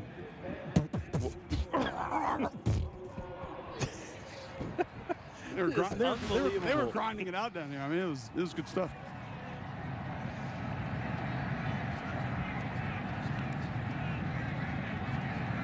Cole, if you're going to do sound effects, can you do a breaking news sound effect? Good enough. Let's get you to Dari in the studio. Breaking news. All right, guys, Regions halftime report coming up. Dari Doring and Roman Harper. Wow, Missouri, what a game that was. I know, Tom, you're all over that against Arkansas. A&M, did they do enough to impress? Bama LSU update, it's getting wild. Quick take on Kentucky, South Carolina. The run game's been tremendous tonight. Yeah, and you wouldn't tell me that they've had all kinds of things going on. Both teams playing hard. We'll see you in a couple. And you guys are going to have some drama to talk about. It looked like LSU had their first touchdown of the night, and the Tigers dropped it before the goal line, and they reviewed it to see if it was a touchback, and they finally gave them 7. Not a tough ticket in Baton Rouge tonight. 1:14 to go here in Lexington.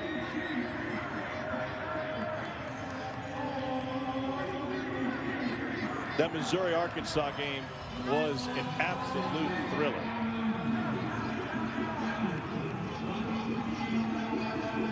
Arkansas went for 2 to try and win it, and Missouri marched down the field, got a game-winning field goal.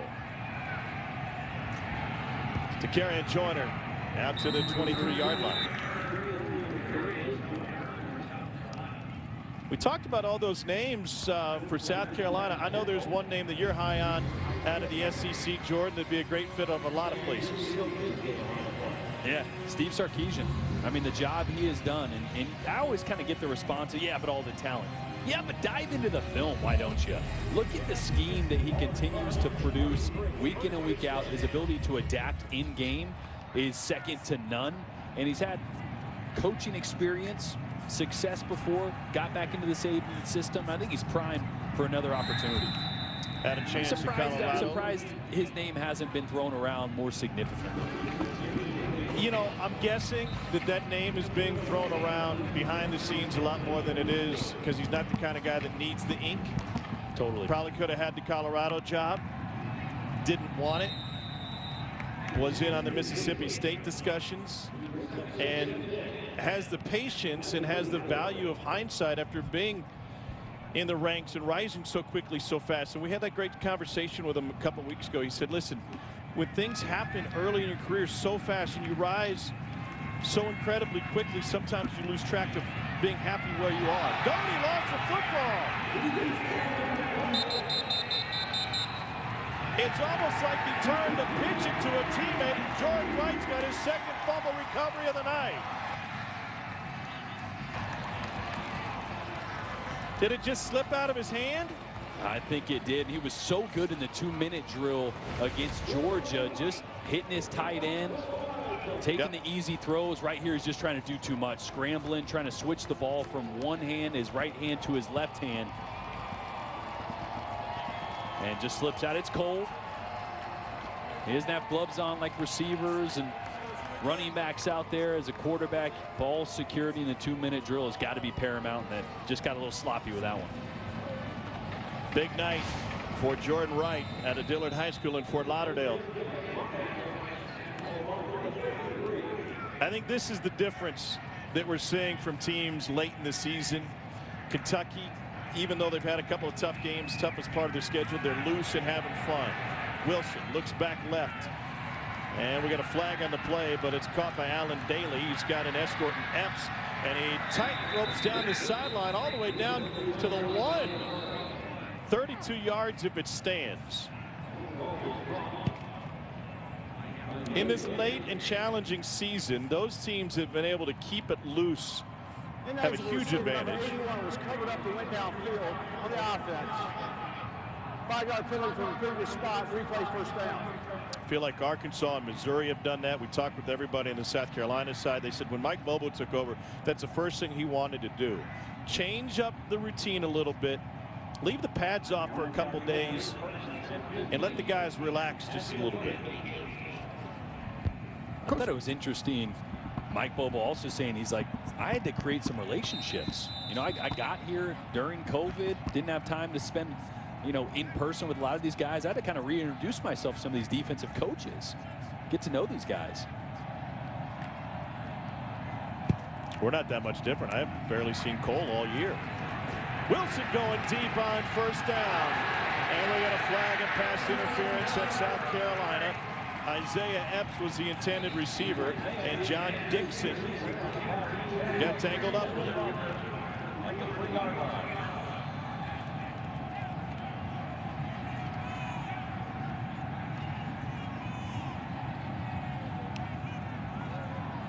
Pass interference, number 22 defense. 15-yard penalty, first down. And Epps was the one who was covered up last play at a great block downfield. He's the speed guy. He's the guy they've wanted to get involved in these shots downfield.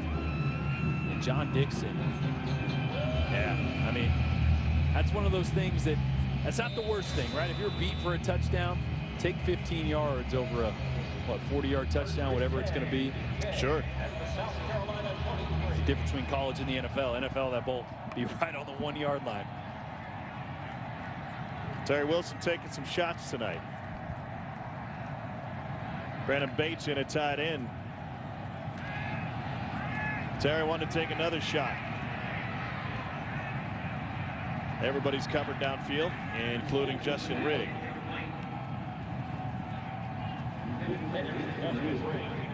Terry Wilson 7 of 12 in his first half for 122 yards.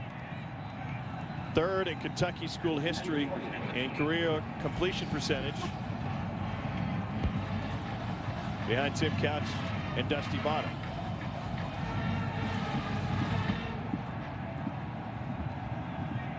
Terry Wilson will be remembered at Kentucky as a guy who's won big games. That throw to Lynn Bowden in the Florida game, one of the biggest plays in Kentucky history. End zone shot again. Jump ball incomplete. It was Epps that time. That will leave 3rd and 10 with 9 seconds left. What is that, 4 shots now straight to the end zone? Surprised they didn't try to work the middle of the field. You got all those timeouts still. Can't take them with you into halftime, but you just do it again. Another end zone shot here. I mean, yeah, at this point, you're already in field goal range. So, you know, 10 or 12 yards doesn't do a ton for you. I think you try to dial up and find your best jump ball guy here on the outside, which is probably Josh Ali in the slot there at the top of your screen.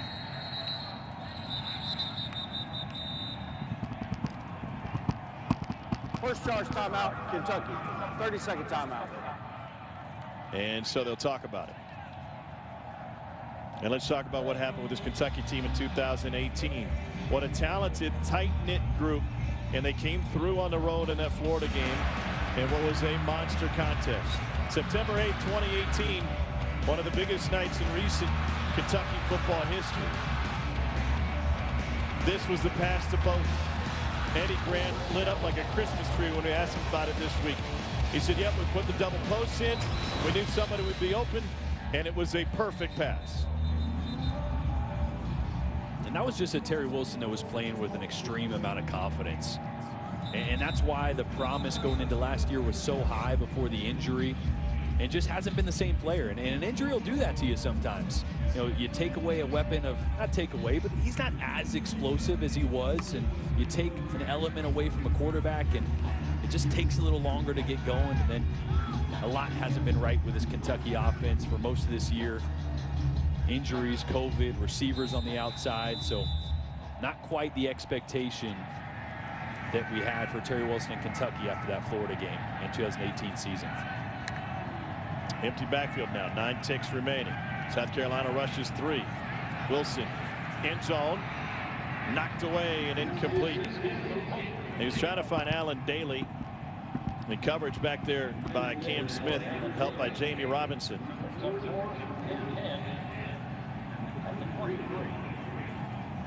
Matt Ruffalo has already made a 22-yarder.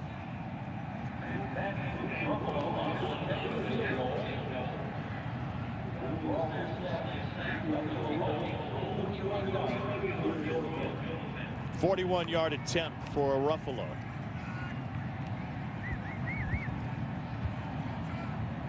Cade DeGraw, the snapper. Duffy, the holder. Great hold. Got it back up, and it's knocked through by Ruffalo. The senior from Centerville, Ohio, has a couple of field goals, and Kentucky has opened up a 24-point lead. 27-3 our score. Kentucky gets the ball to start the second half. Time to get you back to the studio. Dari and the gang with a lot to go over tonight.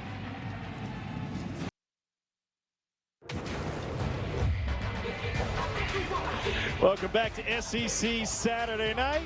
Good thing our cameras didn't catch Cole on his ice skates downtown. Skating back with a fillet from Tony's. 27-3. Kentucky leads South Carolina.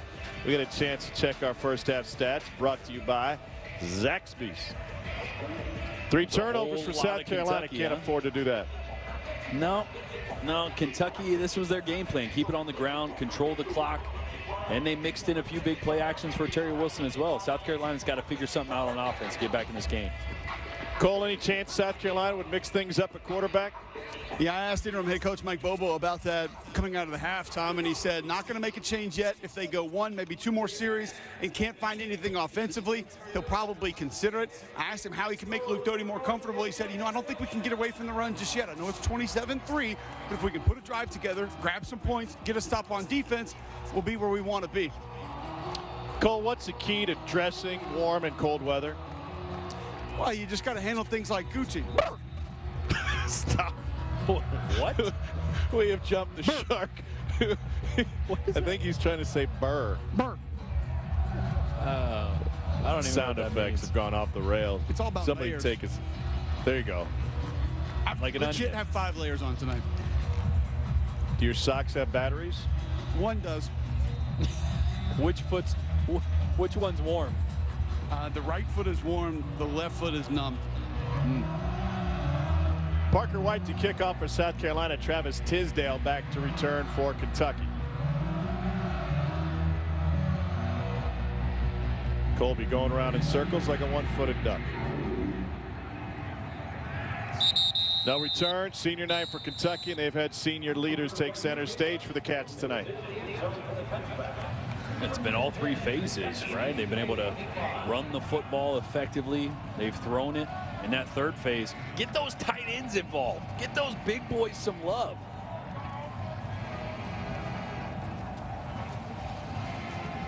Rigg back healthy again, senior from Springboro, Ohio.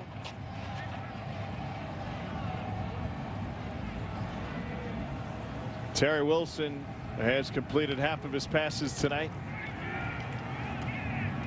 Wilson going to keep it. Doesn't get a block on the edge that he was looking for. He'll lose a couple yards. Shiloh Sanders, that's Deion's son, comes in to make the stop. I'll tell you what, he's played really well in and around the line of scrimmage. They're starting him high. He's rolling down into the box late. That's twice he's forced Terry Wilson either out of bounds or brought him down.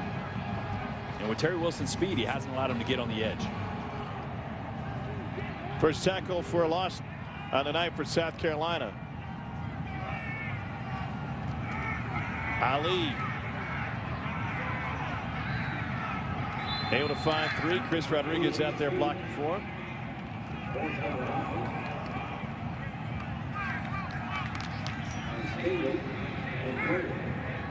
That's something we've seen a lot more of, them moving Josh Ali around. We mentioned they haven't been able to find a playmaker on the outside of him, and so they just move him around. He was even in the backfield a few times last week against Georgia, and as a senior, he's one of those guys that's going to be able to make a decision with the NCAA granting an extra year of eligibility. And when we talk to him, it sounds like he's leaning towards coming back, rolling the dice and doing it again. Here's Daly. Then he picks up a Kentucky first down on a gain of 10. Yeah, it's a position that college players haven't been in before. You get a chance to decide whether or not you want to run it back and do it again. And I think there's a lot that Josh Ali can grow in, right? His ability to play inside and outside. You know, I was asking him about the type of receivers that he likes to watch. Davante Adams loves it. He said, I got to work on my get off. At the line of scrimmage, Davante Adams is so good. He said, I've been getting double teamed, getting guys at the line of scrimmage and a safety over the top. I got to work on my release, and that's one thing he thinks he can improve upon and come back next year even better. Nice run by A.J. Rose. He grew up with Elijah Moore around the Fort Lauderdale area. Elijah leading the nation in receiving. Fantastic performances this year for Ole Miss. And he said, yeah, we used to work out every Sunday. Just a group of guys would get together, and you'd go good on Sunday afternoons. And it's not necessarily supervised. It's just a chance to go out there and throw with guys that are playing at the next level and beyond. And that's how you get better, going against great talent and with great talent.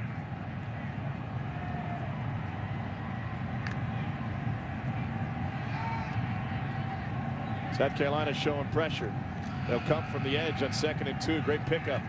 Ali swallowed up quickly, but picked up 3 in the first down. Great job by Damani Staley.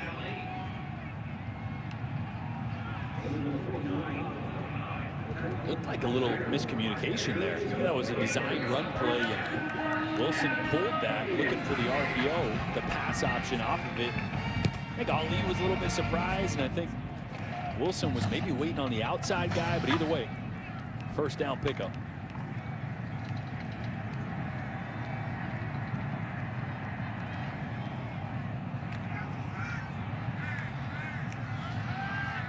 Wilson over the middle. Great hands by Justin Rigg, and a Kentucky first down on a pickup at 15. Not sound like a broken record, but you have 2 true freshmen starting in the interior at linebacker. Play action directly puts those guys in conflict, right? You've been getting run at all night. You're a linebacker for South Carolina. You see play action, you're going to step up, and that's when they hit you with the tight end right behind.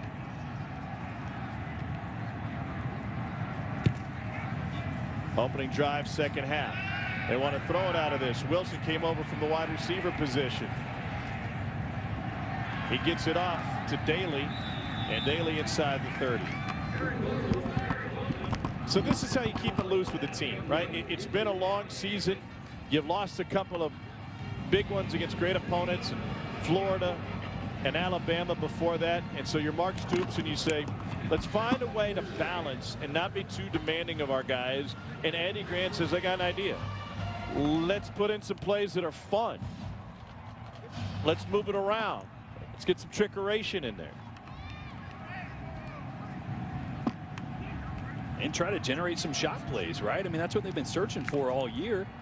That's one way to do it. You saw them try to take a shot with Wilson there to A.J. Rose backside. Wasn't there. A.J. Rose with a first down run. On the tackle was Staley. Another first down for Kentucky. You see the running backs have long sleeves on. Quarterback Terry Wilson wearing long sleeves. Some of these wide receivers not allowed to, which is really interesting by their coach, their wide receiver coach, Javon Bonite.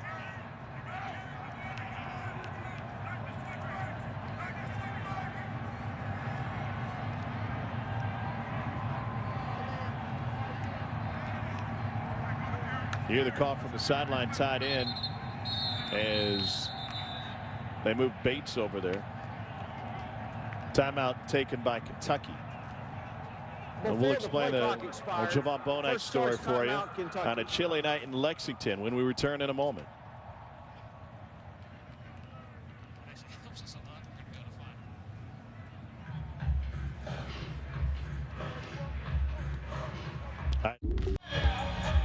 Javon Bonai hanging out on the sideline with Mark Supes just like it's a fall afternoon. He played his college ball at Wyoming. He played in some cold games, so he's told his wide receivers, we don't need sleeves. Be tough. Hang on to the football. He played in a game for Wyoming in 04 against top 10 Utah, Alex Smith's team. He had 250 all-purpose yards in that game. But Cole, how about this? In 2003, Wyoming lost to New Mexico. The temperature kickoff was 9 degrees, -5 wind chill. Yeah, I don't know this is nothing. For that one. No, here's Chris Rodriguez out of the backfield. He'll turn it upfield and get down for another Kentucky first down. I want zero part of that, Cole. Zero part. He still had a 49-yard kickoff return in that game and 5 great catches. He's one of the most productive players in Mountain West history. When you go back and look at his career numbers. I wonder if any of the receivers counted. Cool, Coach. We'll see you out there in your short sleeves Saturday night.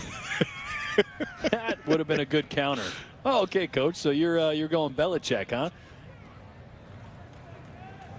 Here's Rodriguez on the 10th play of the drive. Down to the 7. Pickup of 6. And down here is really just where the size discrepancy is most obvious for Kentucky's physical offensive line in this decimated South Carolina defensive front. Just don't have the size, don't have the experience at linebacker behind it. And Kentucky is just slowly and frustratingly moving this football down the field. 2nd and 4. Rodriguez, hole. And he gets dragged down at the 4-yard line by Darrell Ware.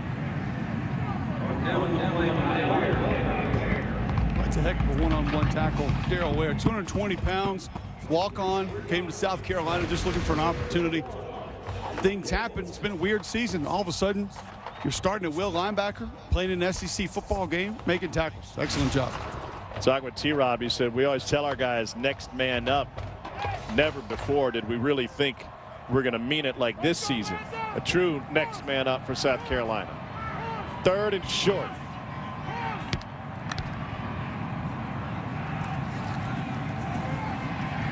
Wilson keeps it. Got a man to beat. Picks up the first down, and he is down inside the 1. It'll be 1st and goal after the stop by Jalen Foster. Now go back to what Jordan. I was going back to what you said, Jordan, about the size differential. The one guy that we heard was supposed to be an answer for that was Jordan Rose, the former starting guard from a season ago. We've yet to see him in the lineup for the Gamecocks. Yeah, I was just scanning on that last play, thinking the same thing. And Zach Pickens did do a good job there at getting penetration, but when you have an athletic quarterback, you get beat up front, he's going to keep it on the outside, and you see Rhodes right there. Never played defense. Isn't that crazy? I mean, that's how deep South Carolina had to go. Anybody, any big bodies, who you got? Come on over. I talked to Tracy Rocker about that before the game. I said, Coach, really 2 weeks? You've had the guy 2 weeks? He said, Cole, I've been trying to get him for 2 years. He said, I think he's athletic. He gives great effort. He said he's got good flexibility. He said, I've always felt like I could make a pretty good defensive tackle out of him. Said that he feels pretty confident if he does have to go in the game that he'll give him good reps. He's just going to go out there himself. I asked what the teaching point, right? What's the first thing you tell him, right? How do you even start? He goes, hold on to the guard. Just grab him, right? I mean, that's your job. Occupy a man. The offensive linemen are good at doing that. They're good at holding. There's one shot that translates.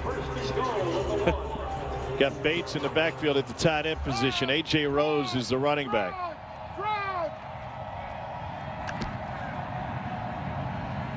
A-gap covered. Wilson takes it himself, and he will waltz in. The senior with a touchdown run on senior night to extend the lead.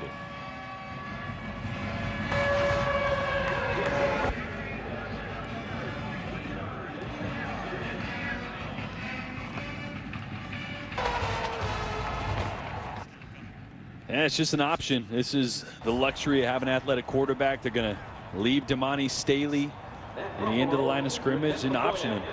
And you can win at the line of scrimmage. We were talking about the line of scrimmage for South Carolina. the lack of size. They won at the line of scrimmage on that one, but it's a trouble with facing an offense can run the option down low. Ruffalo sneaks it inside the right upright. Terry Wilson in what is seemingly his final home game as a Kentucky quarterback takes it in for his 5th rushing touchdown of the year. Time to find out who's in the CFP. 13 committee members will announce the 4 playoff teams during the selection show. Those playoff teams will face off in back-to-back semifinal games on New Year's Day.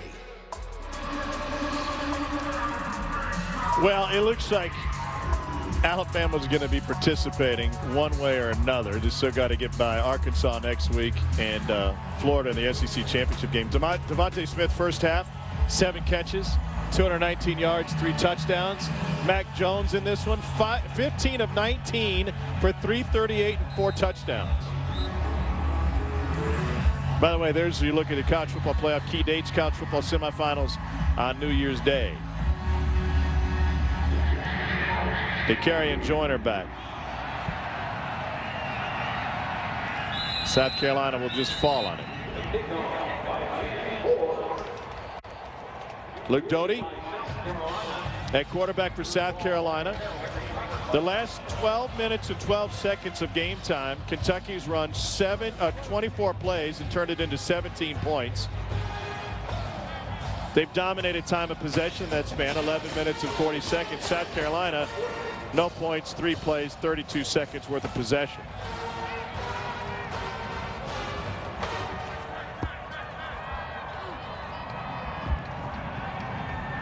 Kentucky drained half of the 3rd quarter clock on that opening drive. Doty incomplete. Let's get you to the studio. Guy 14. Cole, you made an interesting point when we were talking about NFL teams judging talent for the draft. Here's Harris on the left side, and he's going to break free. They got to chase him down and finally get to him at the 47-yard line. 32-yard run. Yusuf Corker the stop. Well, this is what they needed. Look, Luke Doty right now not built to just throw the football every down and try to get back in this game. The best player on your offense is still Kevin Harris, and extending upon this 1,000+ yard season. 15 carries for 114 for Harris in this one. I want to go back to the Devontae Smith conversation. Here's Smith. Pardon me, here's Harris. Look at Devontae Harris on the line. Cole, you brought up a great point. There's a flag here. How NFL evaluators are going to look at guys who played this season versus guys who don't, and they don't have to look any further than the wide receiver position. No, I think if you have, let's say you have a Devonta Smith and you have a Jamar Chase. Personal foul, hands to the face, number 4 defense. 15-yard penalty added to the end of the run, first down. If those are your 2 top receivers, you know you're taking a receiver with your first pick in the first round. Which direction are you going to go? I think most guys are going to lean Devontae Smith. You've got more recent film. You see him go out and compete.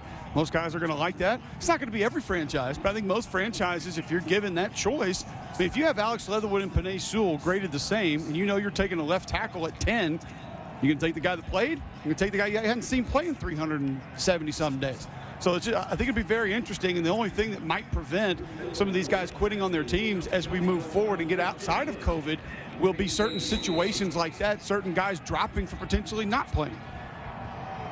I mean, just look at the money that Devontae Smith possibly made himself by coming back. I mean, that's the other side of it, Jordan. Is a lot of people say, well, you got to go sit out. It's life-changing money, or you're costing yourself money. The difference between 10 and 22, you're talking about 10, 15, $17 million guaranteed. Huge. I mean, look at what Josh Allen did by coming back another year, right? I mean, we talked to Mark Stoops about it. He said he made an $18 million decision. Another hole for Harris, stopped short. It'll be 3rd and 1. He came back, got 17 sacks compared to 7 his junior year, and signed a $22 million contract, fully guaranteed. And if he would have left early on that 7 sacks, he might have been a late first or second round guy and made some okay money. But yes, it's a high risk to come back when you're already considered a first-round draft pick. But like you mentioned, the difference in money, in guaranteed money, from top 10 to late first round is also life-changing. That was an incredible run by Kevin Harris. We saw something similar from him in the Georgia game when he was hitting the backfield and still made his way for a first down. This guy never quits.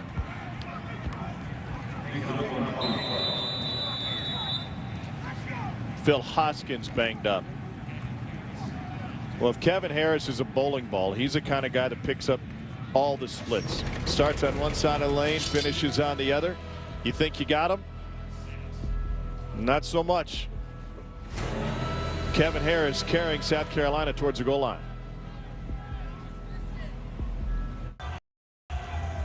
Phil Hoskins getting some treatment on the sideline. Big snack. Cole, that's a pretty good nickname for anybody on the line. Here's Harris again. Harris is going to get outside, and he'll find his way into the end zone. Kevin Harris had a 5-touchdown night against Ole Miss. It was a South Carolina record, and he has proven to be, in a year in which second best is good enough, the second best running back in the league. Well, Mike Bobo told Cole at halftime, you know, I think we can still run the football. We still need to. And in my mind, I'm like, no, you got to throw it. Well, prove me wrong. Handful of carries by Kevin Harris will do it for you. I mean, he is fun to watch. The balance, the explosiveness for being a guy that's 225. And I asked him, are you a true 225? Sometimes, you know, you lose weight during the season. No, on the dot. Parker White's point after is good.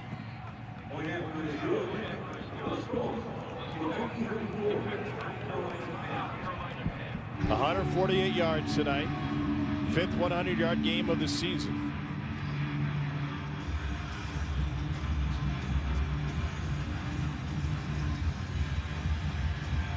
This season, for every field goal and extra point made by participating universities, All-State will make a contribution to the university's General Scholarship Fund. Thank you, All-State. What a year for Kevin Harris. Speak softly, carry a big stick. He speaks pretty softly, huh? He does. Yeah, he was fun to talk to. Short answers, but fun to talk to. You know, you look around this roster, they have a nucleus of talent, especially offensively. If they're thinking about bringing an offensive coach, you got a true freshman quarterback that showed some promise. You got Kevin Harris, a true sophomore. He'll be a junior. And then you got guys that have an interesting decision. Nick Muse, the senior tight end, and Shi Smith, the senior wide receiver. If there's an attractive offensive mind, do those guys go, hey, I can showcase a little bit more for the next level if I come back and use that extra year? A lot of it depends on what your comfort level is around the program, right? There's obviously change coming with this program, with a new head coach coming, maybe sooner rather than later. Here's Tisdale, and he gets shipped up at the 25-yard line. And Nick Muse discussed that recently, and whether or not the senior from Belmont, North Carolina, transferred in from William and Mary, wants to continue as a Gamecock. They had a monster game against Georgia, 131 yards on 8 catches, most receptions for a tight end since Hayden Hurst, and most yards since Danny Smith against App back in 1985. But Nick was talking about it, and he said, well, it depends. It depends who's around. And tell you what, if my tight end coach Bobby Bentley's still here, yeah, I want to come back.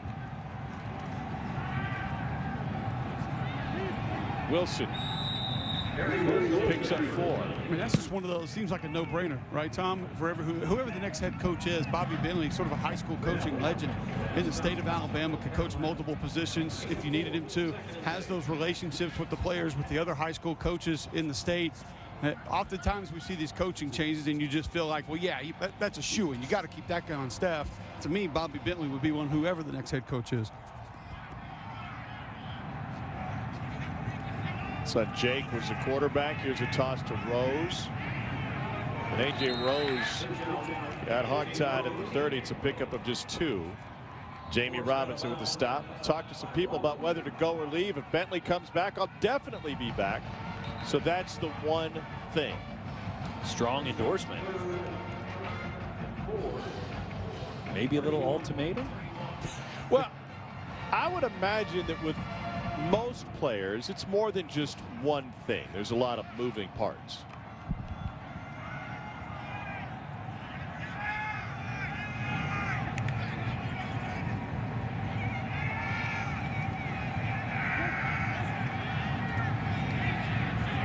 On the money to Isaiah Epps, junior from Jenks, Oklahoma. I'd be just a tad short.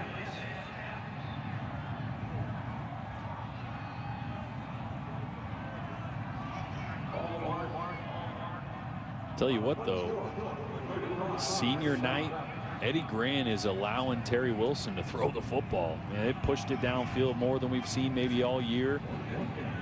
They're going to stay out there in 4th and short. Yeah. QB sneak, first down.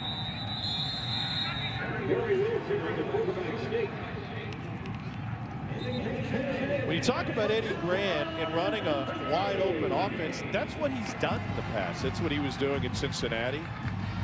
And Mark Stoops is a defensive minded coach. We all know that. He doesn't want a wide open offense. Does he want more explosiveness? Yeah, of course he does.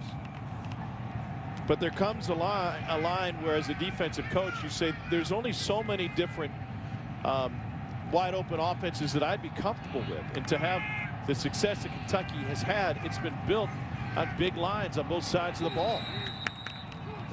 Yeah, but can you be stubborn?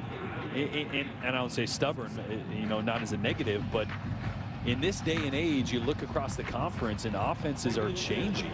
You look at what Sam Pittman did. Right, and Arkansas seeming to have some success. Lost a tough one today against Missouri, but yeah, Sam Pittman, who comes from a physical background on both sides of the football, a physical tree, and he goes out and gets Kendall Briles. You know, I think you just got to understand that in this day and age, we're at the precipice of needing to really adapt on offense and letting Eddie Grant open it up a little bit more if you're comfortable with that. Wilson trying to get out of trouble. Again, though, just to reiterate, too, you know, every offensive system is going to be dynamite with the right pieces, right? Yeah. I mean, you could run any offense you want with Trevor Lawrence. You could run any offense you want with Kyle Trask right now, right? I mean, these are guys that are just playing at an elite level. So you got to have a guy at the quarterback position that can handle that and that can excel in that regard. So it's not all about the scheme, and that's been part of the issue this year, is just inconsistencies at that position. Whether or not Eddie Grant's future is set with the Kentucky program, you look back to what he accomplished last year with a wide receiver playing quarterback, and it just blows your mind that he was able to reinvent their offense on the fly and have great success doing it with Lynn Bowden. And that's a credit to how good of an offensive coordinator I think he is, and how tough of a 2-year stretch it's been. Max Duffy on to punt it away.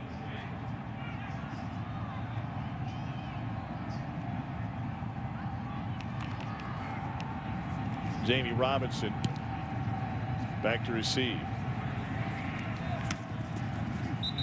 Final game of the regular season for Kentucky and South Carolina, 10th for both. We'll talk about this tonight on SEC Football Final. Dari Doring and Roman take you through the biggest stories of the day, break down this incredible Alabama-LSU game that's happening in Baton Rouge. Devontae Smith having a record-breaking first half, and plenty more to talk about. Devontae Smith's only FBS player in the last 15 seasons to have 200 receiving yards and 3 receiving touchdowns in a half twice. Here's Kevin Harris. Here goes Kevin Harris. In a foot race, he's past midfield, and he stays on his feet before stumbling inside the 30. 60-yard run for Harris. Watch the kick out block from 50. Sedarius Hutchinson at left guard. Just blows him out of the way. Nice hold there for Kevin Harris. All he had to do is get north and south after that one. He's over a block by Ja'Kai Moore as well. They brought both guys from backside, and Harris did a great job of avoiding the first tackler. A couple good blocks, and he was gone. 20 carries for 207 yards for Harris tonight. They keep feeding him. Sorry, I missed those more sound effects there, Jordan. Yeah, next time. That pin and pull, right? That we talked to Brad White about. He was worried about South Carolina running to the boundary, that pin and pull concept, getting these big offensive linemen on the move, and we've seen that hit big a couple times. Now Kevin Harris over 200 yards. 266 yards of offense for South Carolina as a whole. Harris responsible for 210 of them. Muse and Prentice shift to the left side. Rashad Amos is now the running back. Give it to Shi Smith. Trying to direct traffic. Oh! And he got run over by Simma. Jamin Davis. It is a great job of avoiding the first guy, and then Jamin Davis. Nice to meet you. Right here. Block him. No, I said block him. Yeah, no, not him. That guy. The guy that just cleaned my clock. 3rd and 9, Tom. I'd say what? Hand off to Kevin Harris. He's breaking off about 30 a clip right now. Yeah, he's averaging legit 10. Oh, they didn't have him in. Pile's still moving. It's Amos who picks up 9. Uh-oh.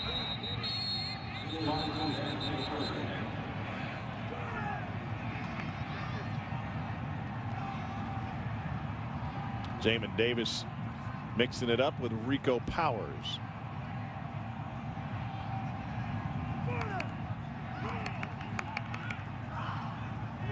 Bet he could throw a football over that mountain.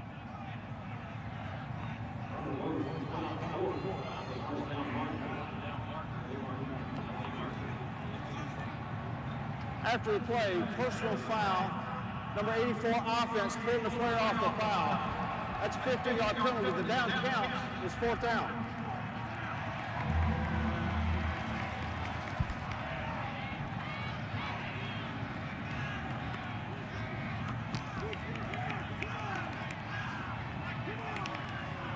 A lot of young guys getting opportunities for South Carolina. Rico Powers, true freshman.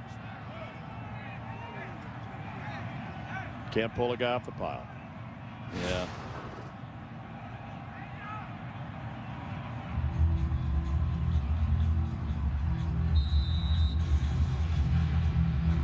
End of the 3rd quarter. Senior Terry Wilson leading Kentucky again. They lead by 24 as we head to the 4th.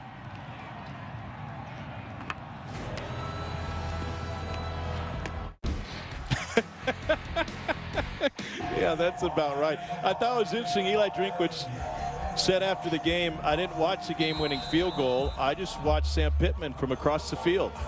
And when his head dropped, I knew we had made it. That's brewing into a rivalry. 51-yard attempt for Parker White. This would be his career long.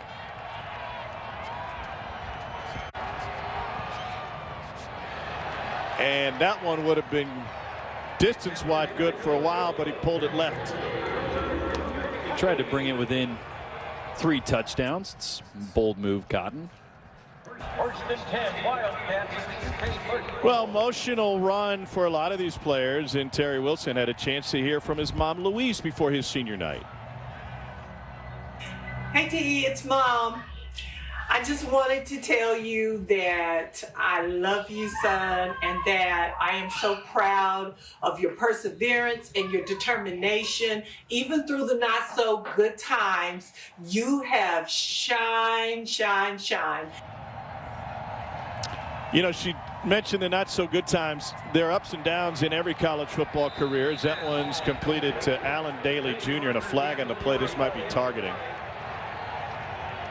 I remember being at a Kentucky practice last year And watching Terry Wilson work on the sideline, and his knee was so shredded, he was just throwing from one knee. Personal foul, targeting defensive player number 7 defense. Play is under further review. And that's how his rehab began. And now it looks like this is how his Kentucky career will come to an end. Might be the end of the night for Jamie Robinson. Sophomore from Leesburg, Georgia, number 7 in white. Number 89. Checked it for targeting. They'll take a look at it. I'll let you know what they decide after this.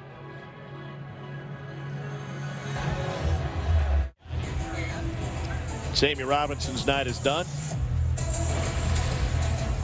Targeting. You got a defenseless receiver here, so it doesn't have to be crown of the helmet. You see they're deeming an indicator for him lowering his pad level and forcible contact to the head or neck area. So that's an unfortunate one, because you look at that and you go, what do you want him to do? He's trying to get his head out of the way. He's leading with the shoulder. It just so happens the receiver's coming down, but it's a play they're going to continue to enforce. Here's Michael Drennan, the second, with the catch, his first of the night. Freshman from Dublin, Ohio, brought down by O'Donnell Fortune. Nice to see Drennan get involved. 4-star recruit out of Kaufman High School. Was the number 3 receiver in Ohio when he signed with Kentucky. His nickname is Donut. Cole, how do you feel about a wide receiver being nicknamed Donut? Doesn't feel applicable. But hey, if he's a fan of donuts, I'm cool with him, because I am too. I've always been jealous of that metabolism like Jordan Rogers has, where you can just scarf down the donuts and stay skinny. What's your favorite donut? I will tell you this: there's a little place in Birmingham that had a sweet potato casserole donut that I picked up last week, and it was good. It's good. No, You're it wasn't such too much. a diva. It wasn't too much. It was actually good. That's way too much. You're so Give me an fancy. old-fashioned maple bar. Let's roll. It's coming from a guy that eats Here we avocado go. toast for breakfast. Yep. Talking to me right now. Yep. Metabolism, Cole. Drennan in motion. His dream job is to be a pro skateboarder. I want to see Cole on a skateboard. 3rd and 3. Wilson goes left, ducks right, and then gets forward. I think they're going to mark him short.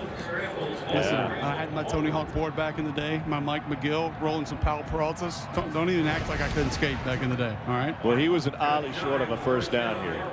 Maybe Yeah, and you wouldn't dare scuff up those Buscemi's. No, would not. Nowadays.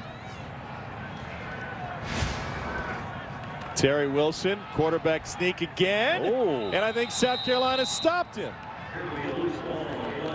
Terry Wilson is currently at 999 career rushing yards, and they're going to stop him short of 1,000. Big play by our buddy Jabari Ellis.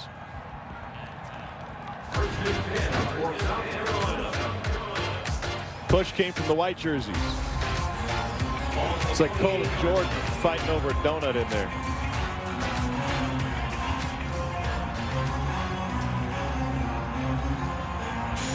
So if you're South Carolina, that's a big stop in a lot of ways. It's a program looking for positivity, and they're still battling hard the 4th quarter and a 28-degree night on the road. Invaluable competitive reps for Luke Doty. You know,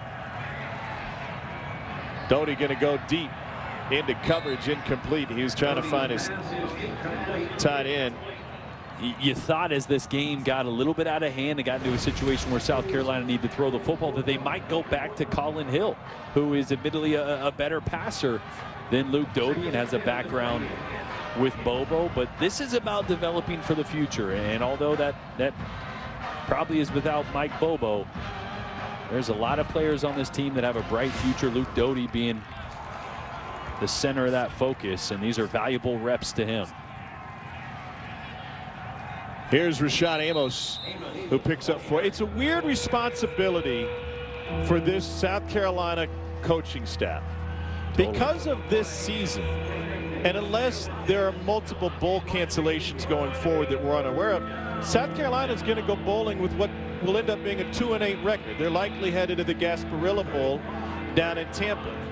And so the responsibility as a professional to continue to lead the program in a way that allows the Gamecocks to put their best foot forward and to transition these players that won't be your players next year. And Mike Bobo said, I've already told our guys there needs to be a sense of urgency.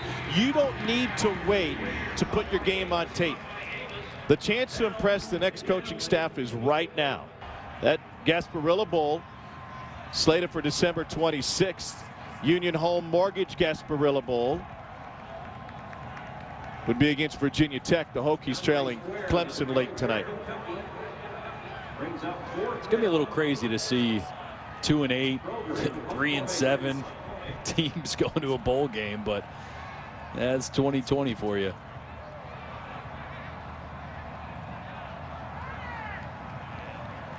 No return. 24-point lead for Kentucky. 44-yard punt from Kroger at Kroger Field.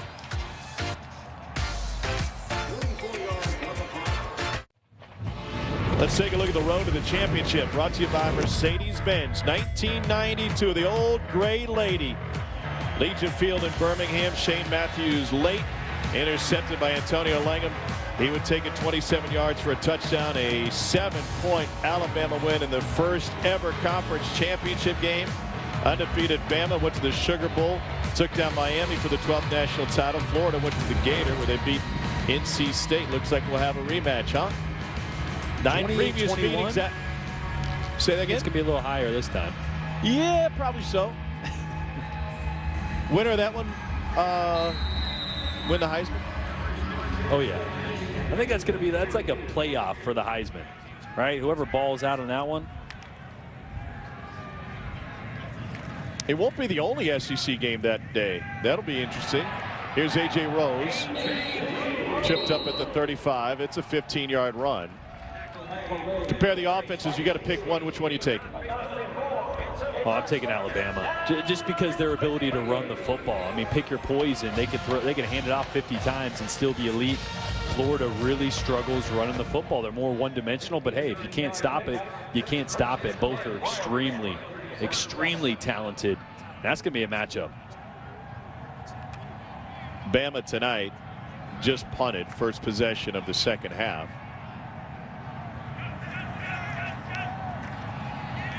They scored on every possession of the first half. Rose picks up one. You mentioned it, though, Tom. The other games that are going to be happening on the 19th. I mean, it'll be interesting to watch Texas A&M. If they win next week, I think it's what, Ole Miss? Or do they finish with Ole Miss? It's going to be Ole Miss next week for A&M. Yeah. It'll be, you know, the committee had a tough decision to make, and they had Ohio State just in front of A&M, and they talked about full body of work versus, you know, a slight body of work. They're going to go straight ahead. There's an undefeated team out there that's got a small sample size. Colorado now 3-0. We consider them the same as Ohio State. Here's your all-state playoff predictor for A&M. Currently at 27% to get in. They win their last two, goes to 43%. Should Alabama lose in the championship game, 33%. Listen, Alabama's not going to be left out of the playoff, even if they lose in the championship game. They have dominated everything. The interesting conversation will be how many games does Ohio State get in, right? Does this last one get canceled? They only get 5. Do they get to 6, and then they're able to go to the conference championship? Because if not, if you're talking about body of work, A&M's got a great body of work, a 10-game SEC schedule with only 1 loss to Alabama, by and large the best team in the country. It's not even close, and Ohio State does not have a good body of work. They have 1 win over a team with a 500 record or better. And in that win, Justin Fields, who kind of everybody is saying the eye test, Ohio State offense, Justin Fields, he threw 3 interceptions that game. So I don't see it translate. I would take A&M over Ohio State. I think it's interesting you look at A&M and their schedule. I think we'd be looking at them much differently had that Alabama loss come later in the season. Yeah. Because it happened so early, folks wrote them off immediately, and I feel like they've been under the radar since. I mean, obviously people are discussing them now, but well, it's also unfortunate that the Florida game was earlier too, right? I mean, you kind of forget about both of those. Rick Sandage injured for South Carolina. We'll be back in a moment.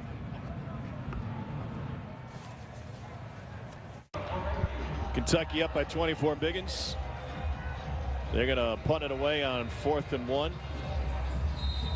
Max Duffy, the former Aussie footballer, played 3 years, got cut.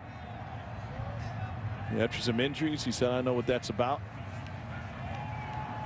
Been talking with Max Duffy earlier this season and last year and the year before. Feels like he's been there forever. And a roll out, punch it down the field, and that one's taken at the 11-yard line. 43-yard punt for Duffy. All right, we got some picks. Jordan, I just mentioned it. Ohio State, right? I mean, I have Texas A&M and Florida ahead of them because I'm looking at total body of work. I'm looking at wins against teams that are 500 or better, something that committee definitely looks at. And I don't think Ohio State's just going to get by on the eye test, and I don't think their body of work is as good as Florida or Texas A&M right now. I'll tell you, I don't think mine's going to be the same for much longer. I struggled putting Ohio State where I did, obviously over A&M, but there's a lot to like about A&M. I'm not convinced, and this, I get it sounds crazy, but going back and studying Clemson the last 2 weeks, I'm not convinced that Clemson's not a better football team than Notre Dame. I understand that Notre Dame won the head-to-head, but we know what the differences were, not only with Trevor Lawrence out, but with 3 starters all in that front 7 being out as well. That offense is fun to watch, and I think they have more weapons than a lot of people believe that they do. So you would move Clemson in front of Notre Dame before their ACC championship game rematch? Well, I think this is kind of why this is unfair, right? Because we have an idea how things are going to play out, so we can strategically place teams certain places because we know it's going to work itself out. So I'm not going to lie and say that I don't think about those things when I rank teams, but nobody asked me to really rank teams except for our show. So. Yeah, that's fair. Well, what do you think then, because you are paid for your opinion, about the fact that the ACC has decided to give their teams a week off before the championship game and avoid any chance of their playoff potential teams to suffer an upset before they get to the title game? Smart business decision. You know, kind of like when Trey Matthews was running Leonard Fournette a couple years ago and he did the front flip over him and didn't touch him. Yeah, it's a good business decision for the ACC. They understand they're trying to protect their assets. There's not a lot of assets in that league to be protected, so you might as well protect the two that at least have a chance to get there. With how polarizing the SEC is outside of the SEC, can you imagine if Greg Sankey decided to do that for Alabama Ball and on Florida? The ground, recovered by Ja'Kai Moore. I mean, you get roasted. Yeah.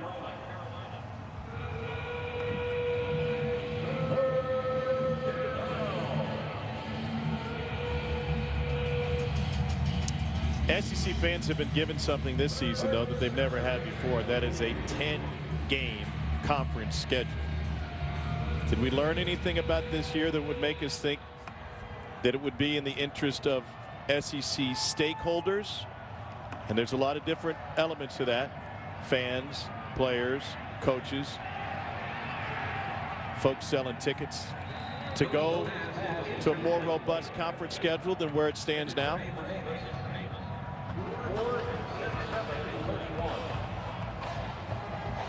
I think you could sit there and say that it's been fun to watch, and obviously there have been more compelling and more competitive games, but I think the reality moving forward, the wish to go to 10 is probably just not going to happen.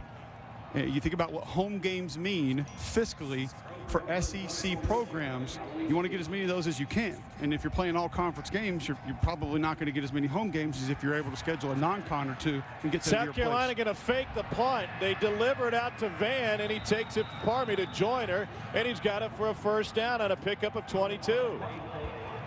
Look at the arm on the punter.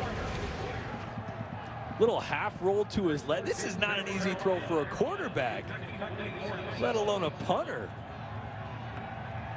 To a former quarterback.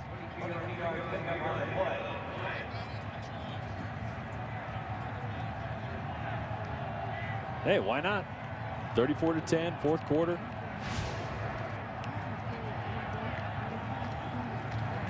Workhorse Harris through the right side. Pardon me. Rashad Amos through the right side. Yeah, all smiles over there for Kai Kroger, freshman from Chicagoland, Lake Forest, Illinois. Amos again. Wrapped up by Boogie Watson.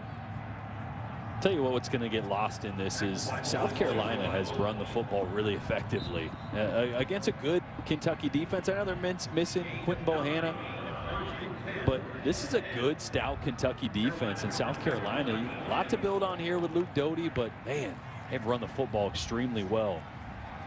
Amos again, bottled up. Boogie Watson and company there. Boogie Watson was set to play basketball at Townsend. Realized he was a pretty good football player. And here he is in Kentucky. Now his senior year out of Brandywine, Maryland.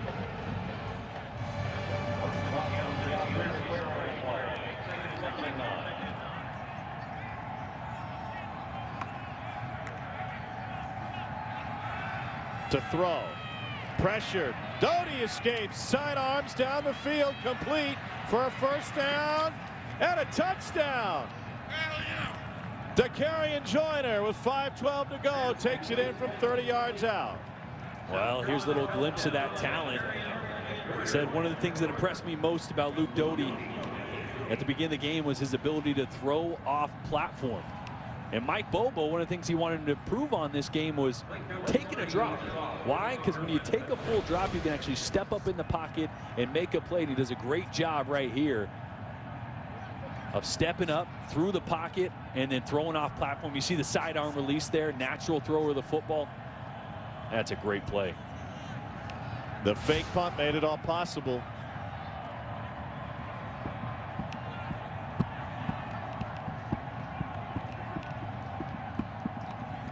Joyner's first touchdown of the season, only 3 catches coming in.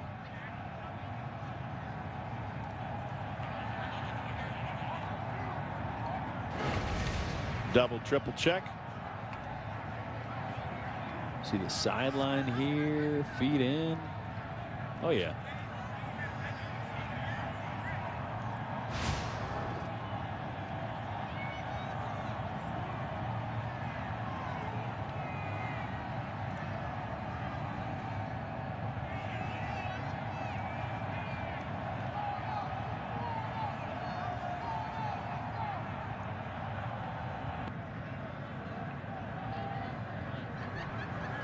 The ruling on the field of the quarterback behind the line of scrimmage when throwing the pass, as well as the touchdown, is under further review. All right, let's see, would Doty stay behind the line of scrimmage when he let that thing go? Remember, it's any part of his body. He can have 99% of his body can be across that line as long as any part of his body there is behind it. It was tough to tell.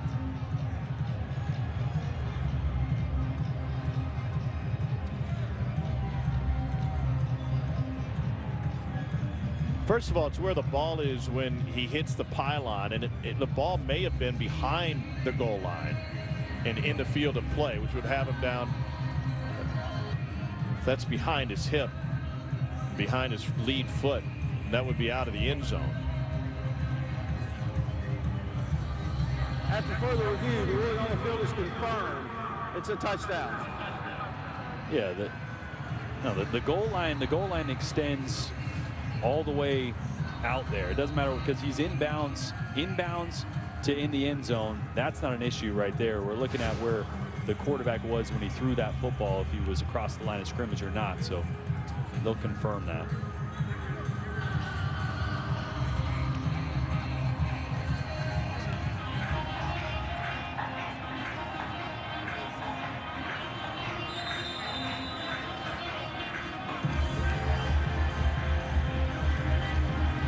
Carolina's going to go for 2.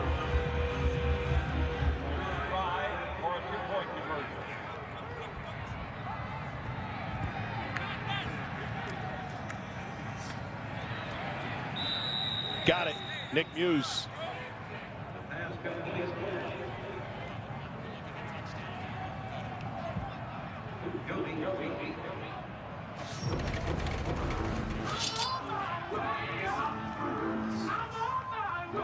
DeCarrion Joyner in, and South Carolina having some fun late.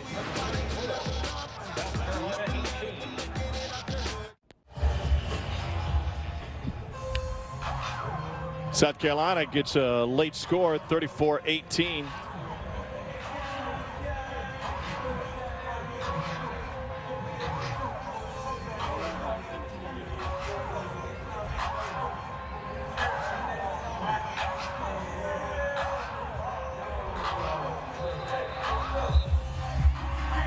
.512 remaining. 16-point difference. Parker White will kick it away. Into no man's land, and South Carolina almost got it. It'll be a Kentucky recovery. The Wildcats fell asleep on that one. There was nobody there and no sense of urgency to get it.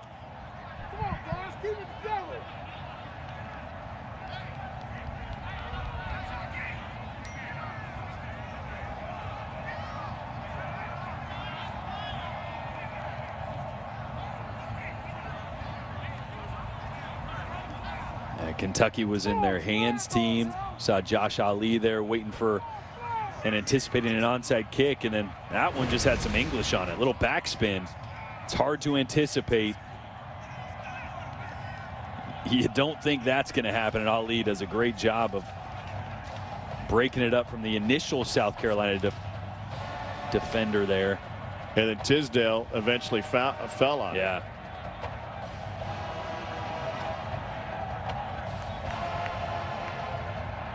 First and 10 for Kentucky at the 21. So first and 10 Kentucky. That could have been ugly.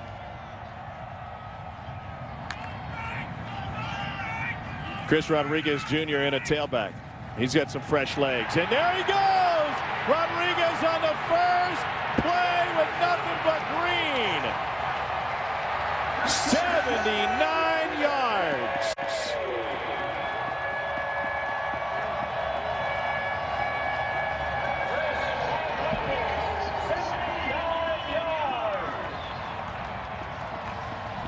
Longest Kentucky play of the season.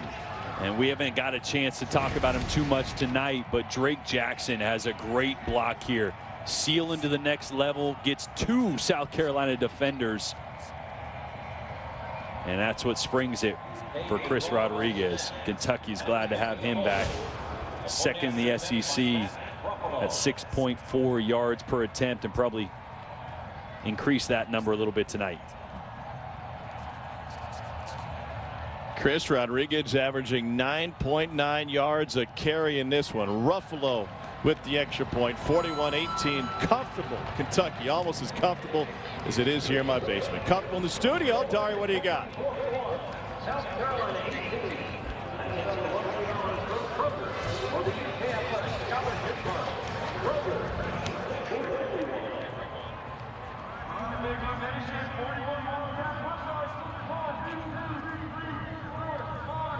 All right, we'll get to him in a minute. Under 5 to go here in Baton Rouge, Alabama, waiting to put on maybe the highest performance against LSU in their series history. They've hung 52 on them right now, 52-14.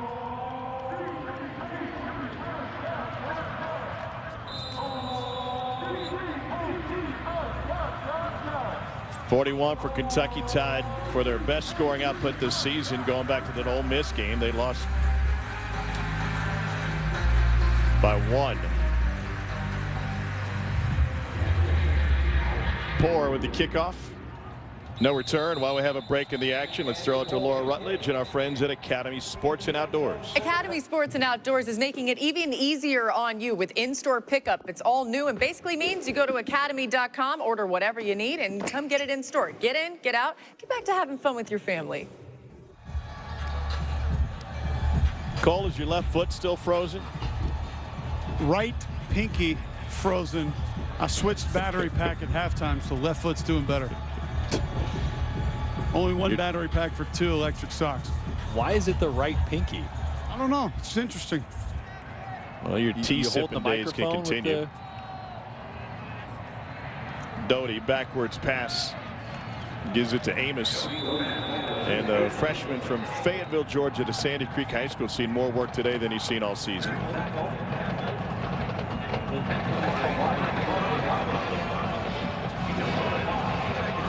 So, guys, how does South Carolina get ready for a bowl? We need some bodies first and foremost. Yeah. Looking for Amos again. Doty shovels it forward. That's an incomplete pass. Kentucky recovered it. It was Wright who recovered it. And let's double check. If it's a fumble, it's Wright's 3rd fumble recovery of the night. I think this is going to be a forward pass. I think Doty was trying to really almost like chest pass this like a basketball. Yeah, unless it got punched out. Had to have been a forward pass. Yeah, he could have lost control before that. But Being on the field is a fumble recovered by the defense. First down. Jordan Wright with 3 fumble recoveries. You kidding me? Let's see here. I mean, it definitely looks intentional, right? It looks like he's trying to do that. Does he have firm control? Yeah, I think that it's an unconventional pass. It's under further review.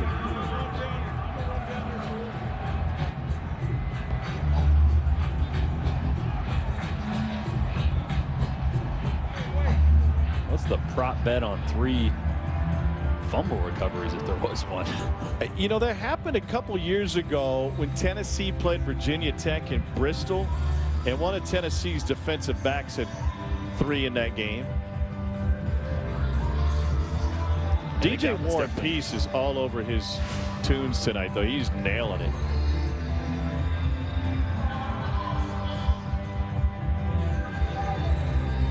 So big picture for South Carolina. We're talking about it before the play, but assuming you would accept a bowl bid and the conference wants to fill its bowl slots, assuming the bowls are there, what are the benefits to South Carolina playing in a bowl game? Well, every coach, and I know this is a unique circumstance with Mike Bobo just being the interim, but every coach wants extra practices for development, right? Now, you look at it from a player's perspective, and we talked to Mark Stoops about this. These guys were in camp a long time before they got to play a game. There was a lot of practice in a long fall camp. After further review, the ruling is it's an incomplete forward pass from behind the line of scrimmage. It'll be 3rd down and 5 from the 30-yard line. Reset the game clock to 4:22. 4:22 on the game clock. So after a long camp and a ton of practices and a 10-game SEC schedule, now you're going to ask kids to add some practice on the end of that. And what's a bowl look like, right? I mean, if you're a 2-8 team, you go to a bowl game because the experience is amazing. Having been a player and gotten to go to 2, like, that's what you love about it, the experience with your team, the fun activities. But are you even going to be able to do any of that in a COVID day and age, right? I mean, so what does a bowl game actually even look like? Is it just practicing to practice and go play another game? Because it may not be in the best interest of the players. Mark Stoops shared a lot of those same thoughts with us this week. He said, let's wait and see what this week is going to be like. On 3rd and 5, it's Rashad Amos. And they're going to be short on 4th down.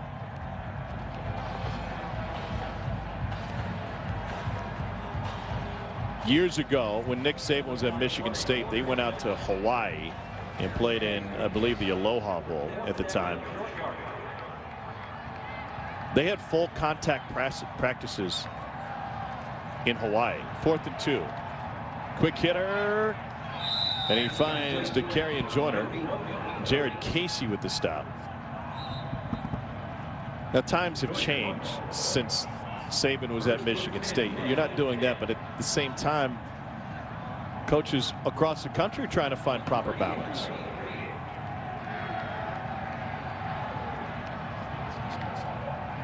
Three and a half to go. Doty lobs it incomplete. Let's get to the studio. Here's Dari.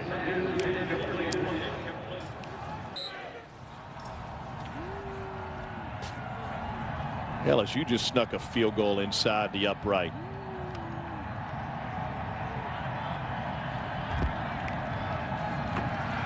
On 2nd and 10, Doty rolls, scrambles up the sideline and gets escorted out by Jamin Davis. And that's what we didn't see as much of as I thought we would, right? I mean, last week there was a lot of design plays to get Luke Doty outside the pocket, and Mike Bobo even mentioned we got 11 different ways to do it this game. Offense has been a little out of rhythm, and Kevin Harris has been rolling, so haven't really needed to do that as much, but that's where your young quarterback's at his best, outside the pocket with a two-way go, able to use his legs or narrow in on 1 or 2 reads. Asked Mike Bobo what kind of advancement he's seen from Luke Doty in the last couple of weeks, and he said this is a guy who took charge as a quarterback from a leadership position right off the bat. Pressured, and he gets taken down. Quarterback set. Justin Rogers, the freshman, first of the night for Kentucky. Yeah, this is one area you'll learn as a young quarterback is you want to step up in the pocket, but not too far, right? Step up, you're good there.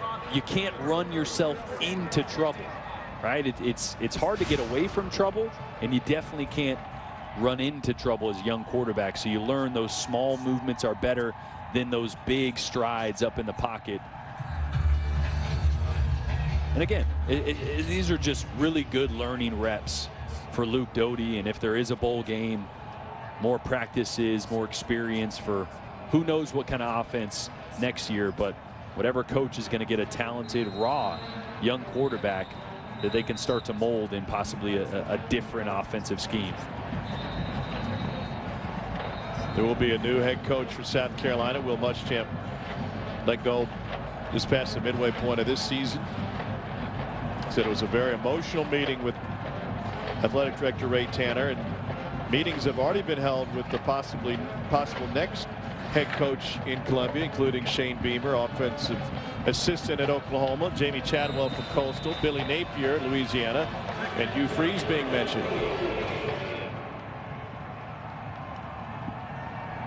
Multiple reports as of tonight that Billy Napier has told Louisiana that he's staying. Now, there's a couple of different reasons that happens, right? Number one could be that somebody threw a whole bunch of money in front of Billy Napier, and he decided maybe I can wait for something better than South Carolina. Or number two, the writing is on the wall that South Carolina already has their man. And only those who would be involved in the process would be privy to that information.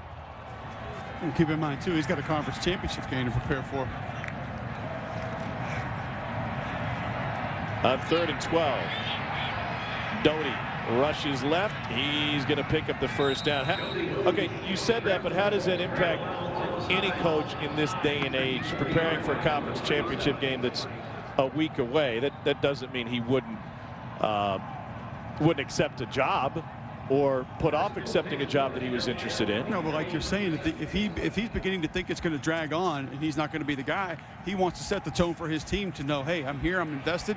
We're going to go try to win this conference championship game together. Doty dumps it off to Amos. He gets folded back, gain of 5. About this time last year, Eli Drinkwitz was doing the same thing in Appalachian. When Missouri flew to town to meet with him, they ended up hiring him late one night. And now he's had a great first season in Columbia. 2nd and 4 for Doty.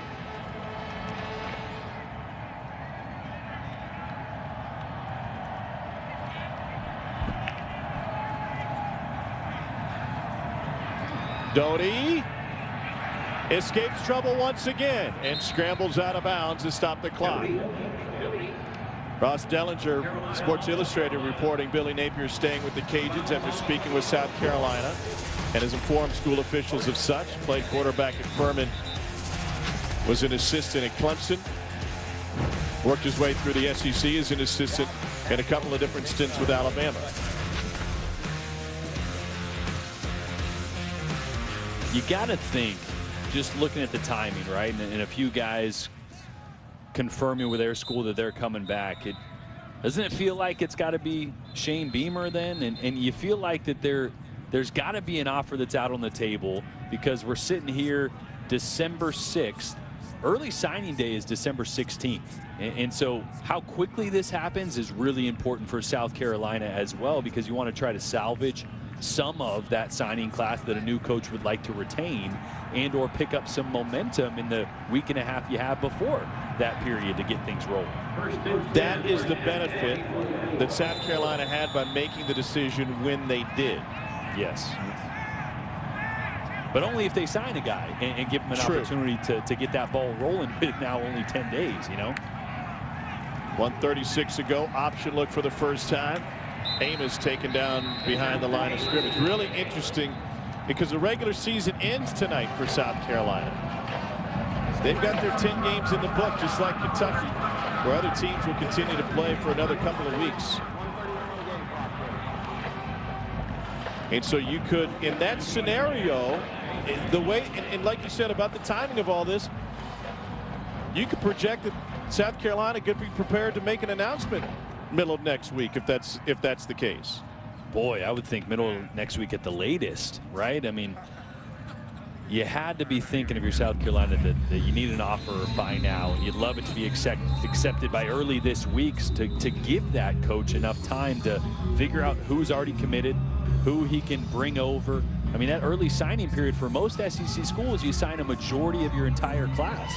Now, yeah, that's different with a coach that comes in, you know, a week before or a handful of days before, but you want to try to get as many of those players committed early as possible. And I mentioned it, there's a lot of talent on this roster. South Carolina just committed a lot of money in the last few years into their facilities to upgrade it. This is not a complete rebuild. This is a team and a program that I think with the right person can win next year. Doty's going to let it go. Back of the end zone, incomplete.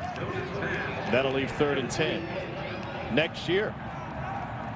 And win. You know, I'm not saying compete for the SEC East. I don't think so yet, because a lot of the nucleus is still young on this roster. But South Carolina has always been a team that's been in the mix in the East since at least I've been involved in the league, from when I was a player and they had a couple of their best years, you know, 2010, 11, 12. But it's definitely a roster that with the right fit can compete next year.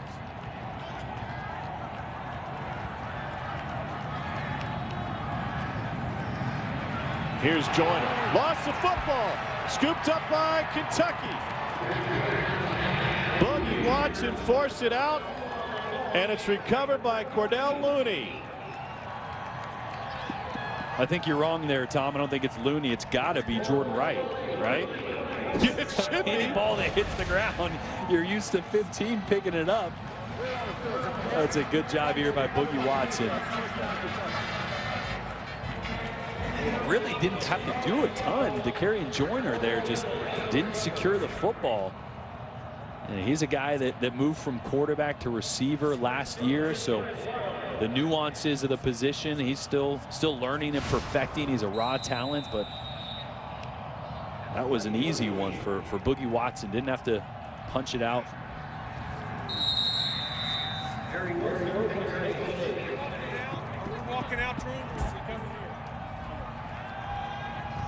Well, Terry Wilson, unless he's going to play in the bowl game for Kentucky, which obviously would be an opportunity for him, might be taking his final snap as a Kentucky Wildcat.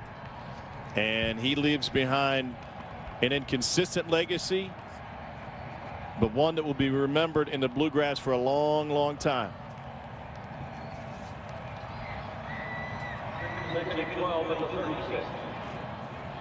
And he's poured his heart and soul into this program. Victory formation for Kentucky. Terry Wilson deserves to leave this field a winner, and that's what he'll do tonight. That's the end of the ball game. The final score. Kentucky finishes its regular season with 4 wins in 10 tries. South Carolina will await a lot of moves, not just a possible postseason destination, but also a new coaching situation.